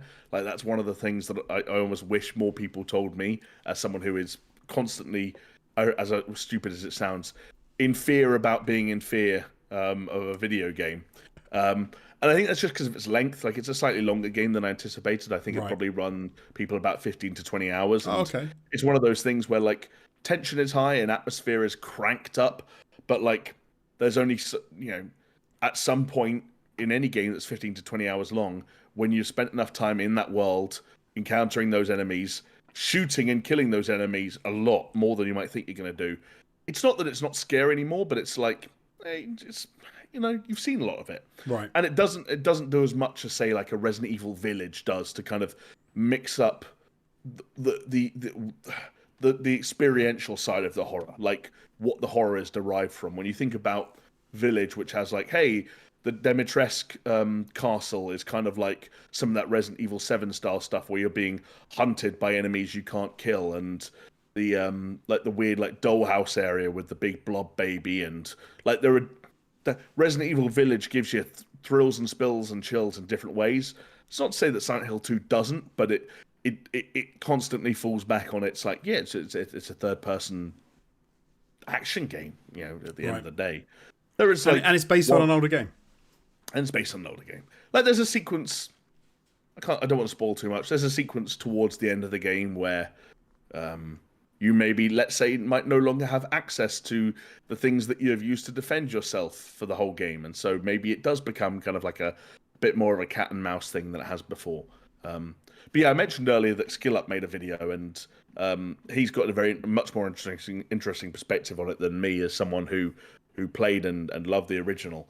And he makes a lot of very interesting comments and observations about that game. So not to drive traffic away from the Super Show, but basically go and listen to a professional reviewer. Josie, I need your help. I can help. Okay, because we've already established well and truly in this podcast that you're an expert when it comes to all things virtual and or augmented reality. But in my mind, you're also one of the chief figures, one of the most important voices when it comes to metaverse and metaverse adjacent technologies and experiences and software. Well, that's a good thing I'm here then. It is a good thing you're here because we have something to talk about this week. And it involves Edinburgh-based studio, the one helmed by former Grand Theft Auto producer Leslie Benzies, Build a Rocket Boy, or Barb, as they're known for short. Barb means three things, I think, to all people. It's either you know someone in your life called Barbara, it instantly reminds you of the classic film Barbed Wire and wanking off to Pamela Anderson. Or it reminds you of Build a Rocket Boy. But we're talking about the latter today, unfortunately, because there's a piece of news that has emerged this past week that involves them very heavily, and it confuses me to no end for reasons that will become clear, I imagine, as I continue to talk about this. So for anyone that doesn't remember Build a Rocket Boy, they were, as we mentioned, the spin-off studio started by Leslie Benzies, one of the people whose claim to fame was his time working on the GTA and Red Dead titles over at Rockstar. Announced Build a Rocket Boy, and they announced their big kind of project, the one that slapped up all the headlines and was had a trailer at one of Jeff Keighley's events, and that was called Everywhere, a game that appeared to kind of have some metaverse adjacent ambitions. I've played it. There you go. Josie's played Everywhere. Something that, correct me if I'm wrong, I don't know if this holds up in what you've played of it, but it was a game that looked a little bit like it was maybe trying to cash in on some of the metaverse hype, but every time they talked about it, they basically just tried to describe it as a multiplayer open world game with shooting and racing elements that also had like different hubs that could play as home to different experiences. Yes, it was much less. Well, obviously, what I played was a closed beta, or was it? I don't think it was an alpha. I think it might have been a closed alpha. There definitely was a closed alpha. Oh, actually, do you know what? Maybe it was an alpha. I think that's what it would have been. And yeah, from what I played, it's effectively like one big open hub, and in that environment, you can go to the racing arena. Portals, so you go into a certain building, and then in there you can go through and do some races, and it will portal you through, or you can go to another building and you can portal through to the arena shooter area. But it's all couched in this sort of environment that everyone in that environment is there going off doing the stuff that they want to do. So it's almost like this big game dome that you're in, but also in there you can buy outfits, you can buy clothes, you can buy guns to kit yourself out. So the middle bit is like what do you call it? Is like no combat, a zero combat zone, when you're buying all that stuff and you're deciding where you go, and then you're going through these doors, teleporting to these different areas, and they've also got a big part of it which is what do you call it? Like players can make their own game things as well. So there's a community. A lot of user generated content and design tools, I guess. Exactly, and there's also this. There's elements of. There's another area, like a different game type, where you can go and you can play sort of like a puzzle game area with bots, where you're sort of taking out these enemy bots, and you're trying to do puzzles to get to a place, in a certain amount of time, sort of thing. So they're effectively trying to create an environment where you can go and do everything, which I guess is why it's called Everywhere. Yes. From the alpha, if the alpha's anything to go by, not a strong start. Not a strong start. Well, perhaps that's where things get interesting, Jonesy, because if you told me that at one point in time, I might have been slightly nervous, because it sort of sounded like everything Barb were working towards revolved around Everywhere to some extent. And now, and I'll go through this story kind of more or less in chronological order, leading up to the stuff that happened this week, so it makes the most sense possible. But now I'm not quite so sure. Essentially, at some point after the announcement of Everywhere, Barb announced a project called Mind's Eye that they described as a AAA game experience, and an ever-evolving universe. But they were very clear to make sure that people knew that Mind's Eye was a separate entity to Everywhere, that they were two separate AAA products, but that there was still some kind of connection between them. That confusion was then deepened last year when VGC actually got a chance to send reporters up to Barb and meet them and talk to them about what they were working on and see indeed separate presentations for both Everywhere and Mind's Eye. At the time, VGC were told that Mind's Eye, which if you haven't seen it, there is some footage of it out there. Imagine like a really sharp-looking, really polished-looking third-person action game with called triple or even quadruple A shooting and driving mechanics. Visually not a million miles away from what like a GTA might have been shooting for. As funny as that might be to imagine. VGC were told that Mind's Eye would only be available in Everywhere. So they were going down the road of creating a separate standalone video game that you would have to play Everywhere to play Mind's Eye. And then VGC supposedly questioned them further. And there was talk about Mind's Eye featuring different chapters and how the first one would focus on single-player gameplay and the second would be more multiplayer focused, and that it wasn't going to be like a 3 to 4 hour experiential thing, but they promised it really would be a big game. And they also talked, to tap into what you were saying, Jonesy, about how every time a new chapter of Mind's Eye got released, the assets would be made available for players to incorporate into their creations in Everywhere, thus creating this kind of like loop between everything that happens in Everywhere and everything that they make for Mind's Eye and so on and so forth. In January, so flash forward now to this year, Builder Rocket Boys secured a bunch of additional funding, $110 million to be exact, which would enable it to launch, quote, its 3 flagship products, now they're talking about. Immersive gaming and entertainment open world platform Everywhere, AAA game series Mind's Eye, and a suite of easy-to-use UGC design tools called Arcadia. So again, we're now getting to this confusing thing about 3 entities that you imagine are still somehow interconnected, possibly via Everywhere, but are still being referred to in public statements as 3 different products. Also, you want to know what else is confusing? I didn't even make note of this. Barb secured $110 million in funding in January, laid off a bunch of people in February. And if that ain't the games industry for you, I don't know what is.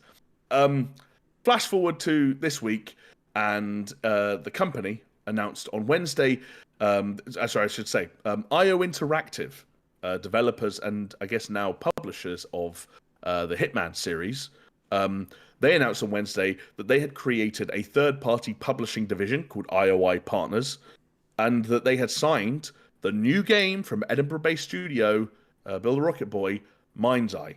So now Mind's Eye has gone from being a thing that exists within Everywhere to now being the first game to be published by IOI's new publishing division. I apologize if this sounds like Snakes and Ladders. It feels like it to record for you as well. I've got a quote here.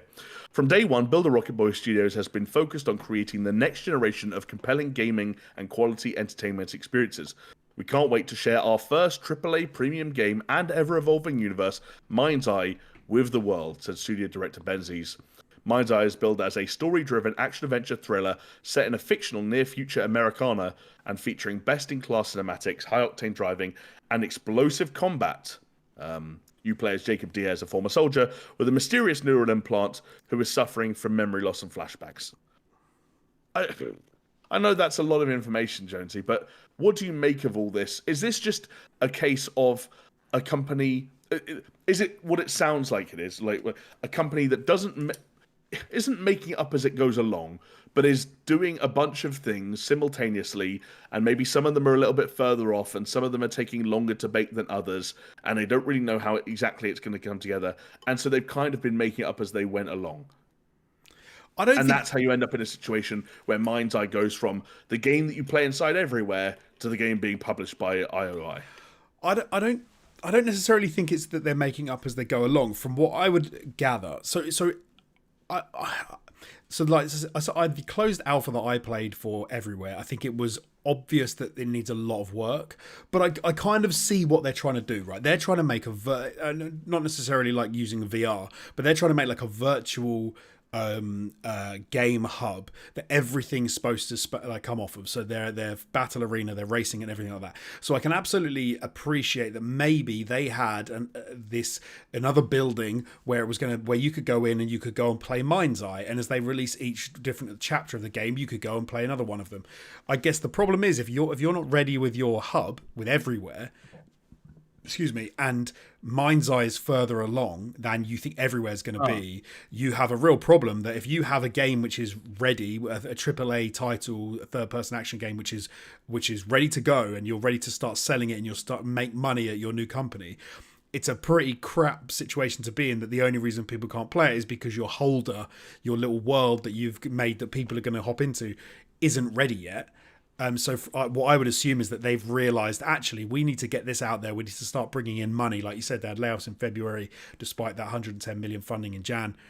So I would not be surprised at all if this was much more of a shareholder, stakeholder, like, come on, guys, we've got this. This is going to be ready to go much before everywhere is ready to go. Let's get it out there. Let's get people talking about Builder Rocket Boy. That's how we'll bring people into everywhere, and then we can integrate the things later on. I wouldn't be surprised at all if that is the way that they're thinking.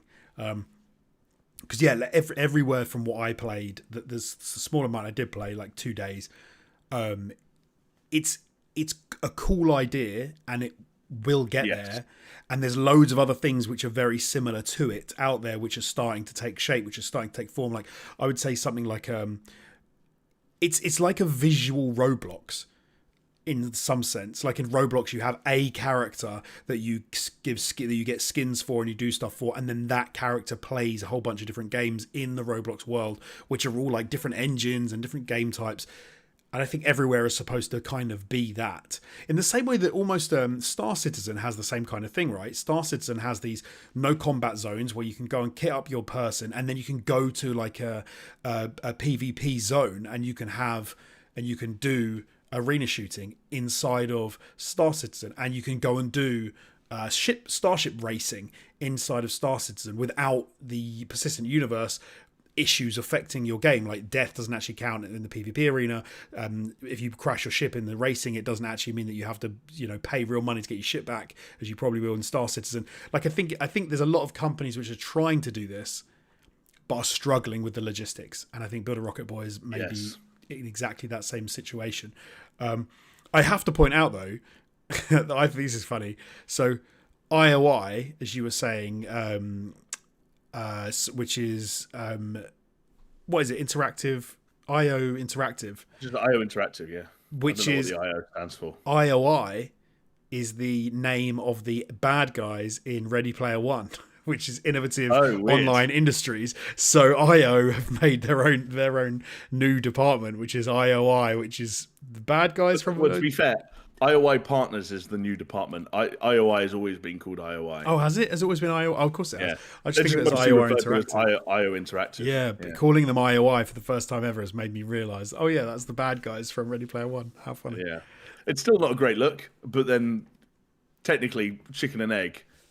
Yes. IOI came first. Sorry. Is that worse? Is that worse? Uh, Because then he's like maybe basing it on IO Interactive and saying that they're evil. What do you think? He just really didn't like Kane and Lynch Dead Men, so he was like, you know what, screw those guys. That's Maybe- what I'm going to call this company. Maybe he worked there and he's like, they're evil. No, I'm joking. I'm sure that's not what happened. Yeah. Yeah, this is a bit weird. What's your take? What do you reckon? You know what? I'm glad that we brought this up, and I'm glad that we had this conversation, because I think you just presented to me what is actually a far more logical and probably the most logical explanation for what's going on.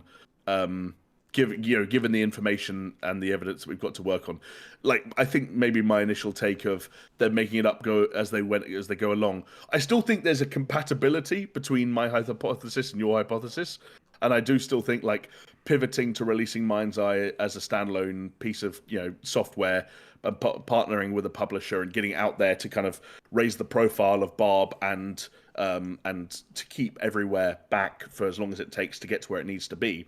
I do think there's an element of that involves making it up as you go along, except maybe making it up as you go along, it's less like that and more as like reacting to both your game's development and what the industry is saying as you go along, which is just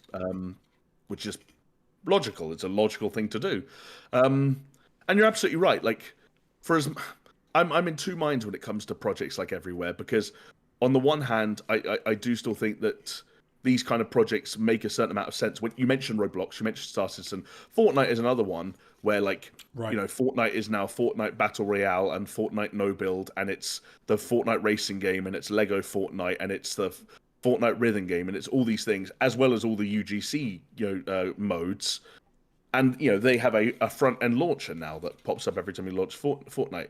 And the idea of someone creating like a universe that connects these different launchers and these different game modes, and has some element of persistence, as opposed to the front end just being a traditional UI, makes perfect sense, and is a natural stepping stone between where we are now and the metaverse, as some people tried to pitch it to us 2 years or so ago.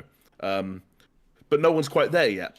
And yeah, like if you're in a position where it sounds like Everywhere was certainly at the point that you played it, and like maybe the driving's not great and the shooting's not great, and maybe there isn't actually that much to do, and you need the content, like you need the hook, Yes. like Fortnite and Star Citizen, less so Roblox actually, but Fortnite at least was able to pivot into becoming a bigger thing than just Fortnite because of how many people played Fortnite. Right. And it's one of those things with like weird comparison, I know, but Media Molecule have run into this kind of thing plenty of time over the years, with first with the Little Big Planet games, and then with Dreams. It's like your tools can be phenomenal, and the kind of content that users can generate can be phenomenal, but there still sometimes needs to be that thing that says, hey, come and give this a go. Yeah. And it, like in Little Big Planet and Dreams, it was to varying degrees of success, the campaign. But the least successful version of that, which was in my opinion Dreams, resulted in the least amount of players, and it resulted in the best tools that Media Molecule had developed being used to develop the most interesting things for the smallest audience. Right. And I'm sure Everywhere are looking at things like, hey, how do we make sure that there's a player base? How do we make sure that people have a reason to play Everywhere beyond Everywhere? And I think at the end of the day, doesn't it all boil down to, we know what they want Everywhere to be. It seems completely Yes. It seems completely obvious to me what they want is an uncapped server with potentially tens of thousands of concurrent players all in the same arena with no lag. They want high fidelity graphics that just run capped 60 FPS, no problems at all, with a bunch of like ray trace graphics and shaders and hair and materials without having to have like a blocky looking piece of crap. And they want, like, if there's an arena fight, an arena battle going on with like a 5v5 pro team playing, that actual players can walk alongside can go get into the stadium and can watch that in real time with their character. Like they want to create, we've already invoked the name of it, they want to create Ready Player One in real life. I think the problem is there are so many, bless you, there are so many technical roadblocks at the moment, which I think maybe people come, and but what's weird to me is there seems to be the people who start these companies. Maybe people who start these companies don't appreciate the technical issues when they turn around and go, yeah, but I want it to be like this. And I have to imagine the tech guys are like, but that's not possible. And they're like, well, we're going to make it happen. And you're like, okay. And then you're just like, what? I guess we'll just do the best we can. Then they go out and they sell the idea and the concept and how profitable it'll be to VCs, and they come back to those engineers and say, hey, good news, we just got another $250 million, and the engineers turn around and say, you think money was the reason we said that this was impossible? It's impossible because it's impossible. There's a great, so it makes me think of an example from the BlackBerry film. Right, so in the film BlackBerry, there's a bit where they're talking about wanting to email people, and they're like, "Yeah, but you can't do that." And they're like, "What do you mean we can't do it?" And they're like, "Because the server can only handle like 100 emails at total, and if you send more than 100, it breaks the entire system." And they had this actual problem where it broke the entire system. It wasn't 100; it was more than that, but I can't remember what it was. Let's say it was like 5,000, and it broke everything. And it took innovation and someone figuring out a weird way that they could do it, and that the data transmission wasn't as much of an issue. So I feel like it's a tech issue with all of these companies that are having a lot of these problems when it comes to these hub worlds and everything feeding off it. I feel like it's power, it's brute power, and it's tech. And how can you make this work? Because it doesn't work if you can only get 64 people on one server, or even 288 people on one server. You need thousands of people with their avatars walking around looking cool as hell. So you go, where do I get that jacket? And then they go, oh, I bought it over there, and it cost me 10 real world pounds. That's what they want. That's what they want. But I think the creation of that is one side of the coin. The other side of the coin is getting people to engage with it. Oh, and you said that, you nailed it. Like getting people to actually join in. Especially in like we're increasingly entering an era where like a growing proportion of gamers play a shrinking number of games, right? Like the modern gamer spends their time and money with a much smaller range and selection of games, and they invest huge amounts of time into often free to, if we're taking again like the kind of the classic, the quintessential 2024 gamer, often free to play live service titles. And so, we talked about this plenty on the podcast before. It's about making the best kind of pitch that you can for gamers' time that doesn't just have to convince them it's worth them giving up their time to play this new experience. It's also worth them giving up the time they already spend on other experiences and transferring that time over to new experiences, especially with, again, we talk about like sunk cost and all that stuff. The longer the Robloxes and Fortnites of the world remain successful, the more money that people sink into them, the more it's not just like what it used to be where I've got all my friends on that platform. It's also like now I've got $1,000 of skins worth, or $1,000 of skins on that platform. And, the Roblox situation is only just like, it boggles my mind. And you've given me a few, sort of like anecdotes and given me the occasional window into the way Roblox works. And that to me is like, it's another world in many, many different respects. And like, it will be tough. Like the further we go down that road, the tougher it will be to drag people away from those experiences and into new ones. And the thing that I fear for someone like Barb is that, and you can speak to this as someone who watches kids play Roblox on, let's say a daily basis. Let's say, you're thinking about the kind of experiences that might get them to try out something like Everywhere. And if you tell your whatever-year-old, hey, what if I were to tell you that former Grand Theft Auto producer Leslie Benzies was making a AAA story-driven action-adventure thriller? The modern 7-year-old goes like, who cares? What? What does AAA mean? The quality of the games that I see hundreds of kids playing, like through what, as my kids are playing, and there's all these other kids playing, the quality of the games that they're actually playing and they are actually sinking real money into for skins and things, but also just in these games, is like you could make the game in about 45 minutes if you were a game dev, if you were not a lay person. There is nothing there. It is the most basic bitch form of, so it's effectively like someone will come up with a concept for a game, for a really basic game, and then they'll just reskin it 50 times, and they'll be like, oh, I want to play the Street Fighter version of that, I want to play the Tekken version of that. So it's the same game, it's just you can be Ken instead of being Yoshimitsu. Like it's nothing, and the movesets are really similar, and at the end of and they don't really do anything different, and they all look like Lego people. They don't look like the actual characters often. Yeah, right. Exactly. And but some Rodrigo in chat made a good point.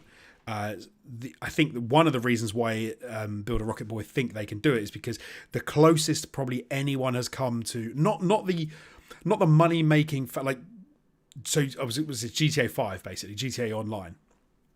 That is probably the closest to a world where you can hop in with your friends and you can change what you look like and change what your apartment is, and you can have these experiences with friends and you can enjoy it. I think that's probably, you can do a mission, you can do a race, you can do a heist.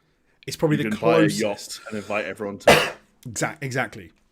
You can spend real money on fake money and spend that fake money on clothes so you stand out from the crowd. But I think what GTA Online maybe has done is it's done a really good job, because of how well the world is built.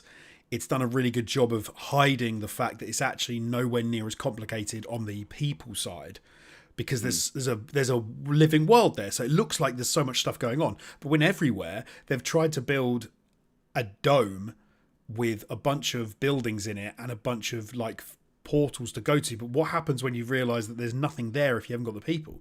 And then you nailed it. You said, like, what do you do if there's nobody there? Like GTA, if you play GTA 5, there's a whole game world there that exists, that's been built, that cost hundreds of millions of pounds.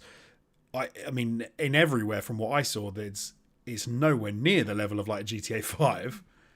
Anywhere near that. No, yeah. Because it's not supposed to be the same thing. It's supposed to be something very different. But then, as you said, they then come out and go, we've built a third-person action adventure game, story-driven. And yeah, kids are like, who cares? I don't want to play that. I want to play that, but me too. Kids don't.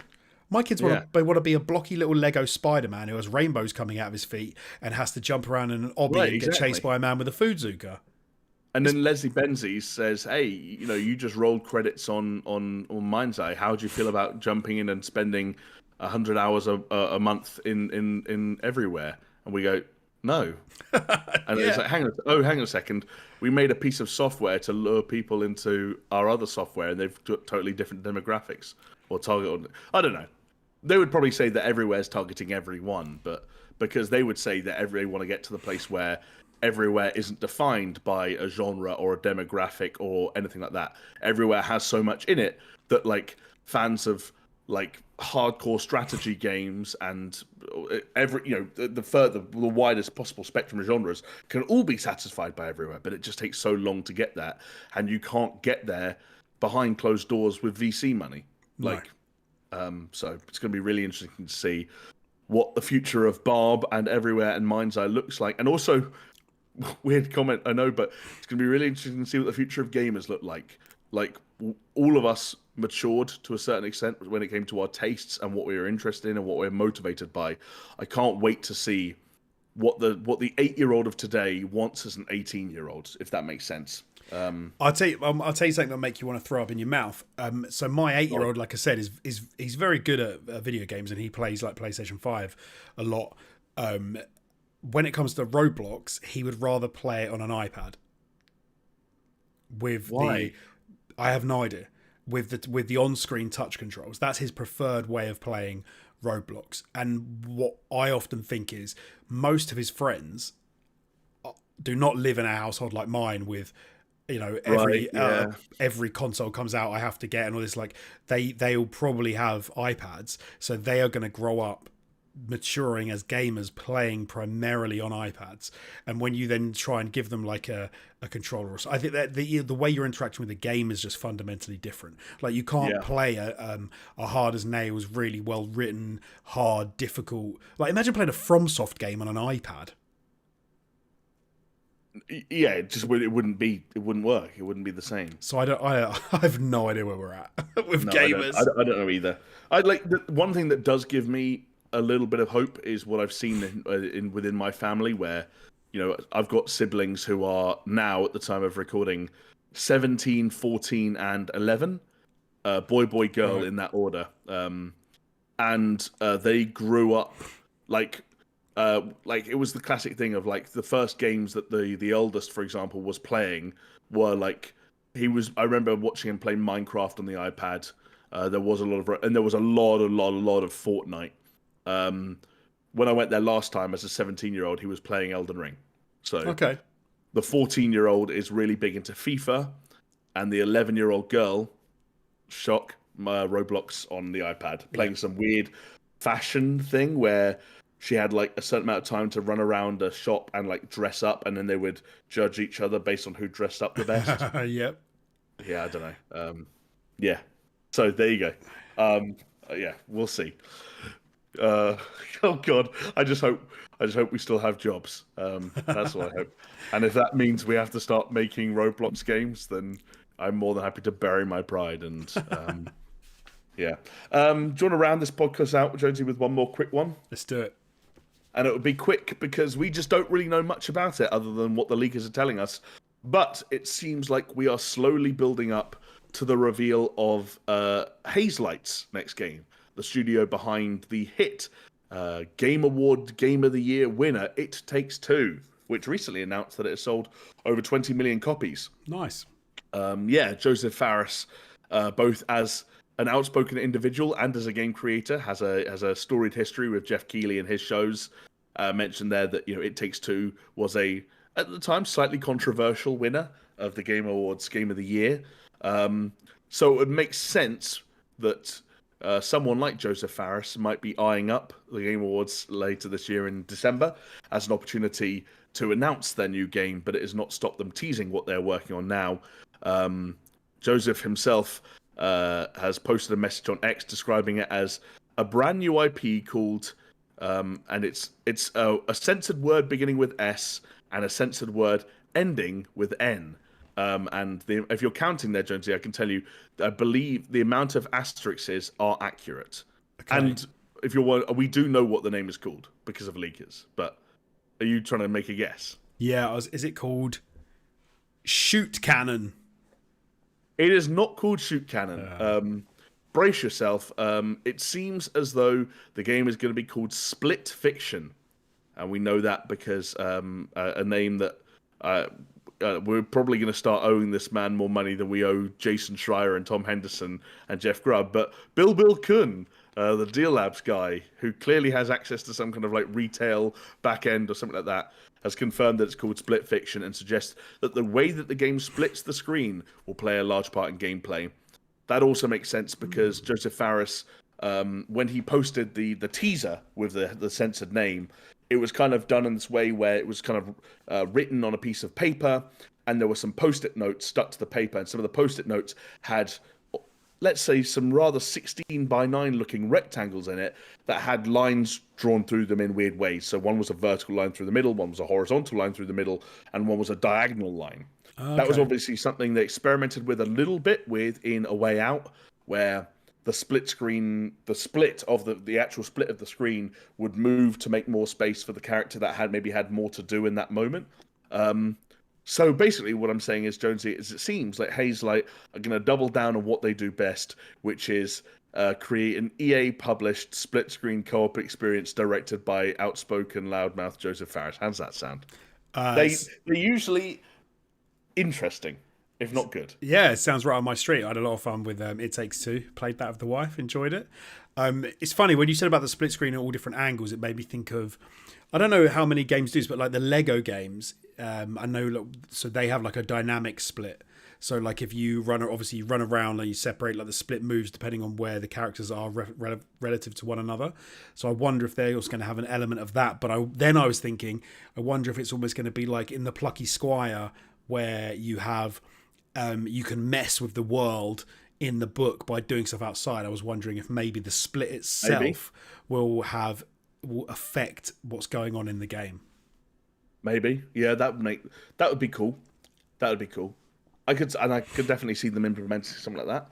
I guess that then brings me though to and I apologize, Jonesy. This is a big question that is kind of like it's almost impossible to answer. It's how long's a piece of string? But we've seen Hazelight in the past with Brothers. They kind of tackled a sad, weepy game with a sort of a slight fantasy twist on it. With A Way Out, we kind of had like their take on more of a thriller drama with a prison setting, and then It Takes Two had elements of romance and comedy and some Honey I Shrunk the Kids escapers and larger than life books with limbs and that spoke to you and taught you how to fall back in love. They've run the gamut when it comes to genre and tone and setting and so. Is there anything you'd like to see them explore that they haven't really? Like, would you like to see Hazelight's take on a futuristic sci-fi, or on I'm trying to think of survival horror. Oh, hang on a second. At the top of the podcast, didn't we establish that we've had enough? Yeah, I'm joking. I don't want that at all. Okay. Do you know what I would like to see? A detective. Ooh. A detective game where one of you, maybe it switches up. Maybe one of you is the detective and one of you is like the criminal or the serial killer. Or maybe you play as different characters in this kind of detective thriller. It would also be a little bit difficult to have like a cat and mouse chase take place in a game that was always entirely in split screen. So if you just looked slightly to your right, what they're doing. 6 inches to your right, you can say, yeah, you're the killer. Got you. No, but I mean, how do you know? You just kill them. I mean, it says, imagine one of you's running away and one of you's chasing. And so actually watching him climb up the ladder's not helping you. You're trying to, but then, it wouldn't really work when it comes to detective elements because, you just... I do like the idea that in a game that is still somehow rooted in co-op and a split-screen experience, that there is this element of, like, there is an adversarial element. I don't know how that works, but I think it's an interesting idea. I do like in It Takes Two. Like I really enjoyed the asymmetric aspects of that, like the fact that you're not just doing the same. You're not the same characters doing the same things. Right. You literally have different things you're doing and different powers, different weapons, different items, and you have a different role. Like playing as those individual characters. I really hope they maybe push that more and we see more of that. So obviously if you were playing as one of you was like a detective, one of you was a criminal, then obviously you'd be very different. But as you said, it doesn't really work when you can watch what your friend is doing. I'm whatever they do, I'm really looking forward to as long as it's split screen, because I sitting down and playing, and like I said, we've played the whole of It Takes Two with the wife, and I'm ready for another split screen Hazelight adventure. Maybe we'll play A Way Out. Yeah, A Way Out while we're waiting to see what it is. I would recommend it. I don't think it is perfect, but again, I think it plays to Hazelight's strengths in that like it is heightened by the fact that it is a co-op adventure, and you're kind of you're leaning on someone else in terms of like it doesn't go quite as hard as It Takes Two in terms of like you doing extremely different things in the service of like one objective. Like I remember in It Takes Two, like for example, there's a sequence where I think one of you is flying like a plane while the other one is basically playing a fighting game that takes place across the wings of that plane. Right. Like, so it's like two separate genres happening entirely. Obviously, A Way Out never goes that far, but there are interesting things, and the story is like tropey, but just about engaging enough with a fun ending that I won't talk about too much. That I think if you can set aside a couple of afternoons, it's a blast. Nice. And it's nice, that this news and regrettably also this leak comes out alongside the news that It Takes Two sold over 20 million copies, which as a game that I believe I'm right in saying they never stopped giving you 2 copies of that game for buying one.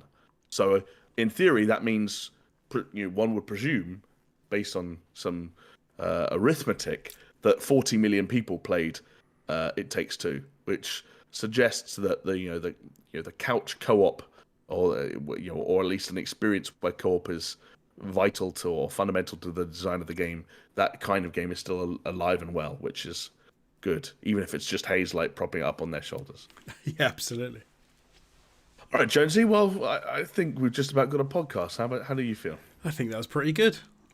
Nice. Oh, well, thank you very much for joining me on this adventure and for offering all your thoughts, opinions, and insight. I was a little bit worried in the middle there when you started talking about Mobile Suit Gundam Silver Phantom, but we made it through it together. We did. Thank you, mate, for hosting exquisitely as always. An absolute pleasure. And a big thank you to you for watching or listening. And a reminder that you can catch us usually same time, same place on Tuesday evenings UK time. We're streamed live out on YouTube if you ever want to come over and join in the chat and ask us questions as we go. But if not, that's cool too. You can still watch us on YouTube, listen to us on podcasting platforms, all of that good stuff. If that sounds like your cup of tea and you enjoyed your time with us this week, then hopefully we'll see you for the next one. Until then, bye.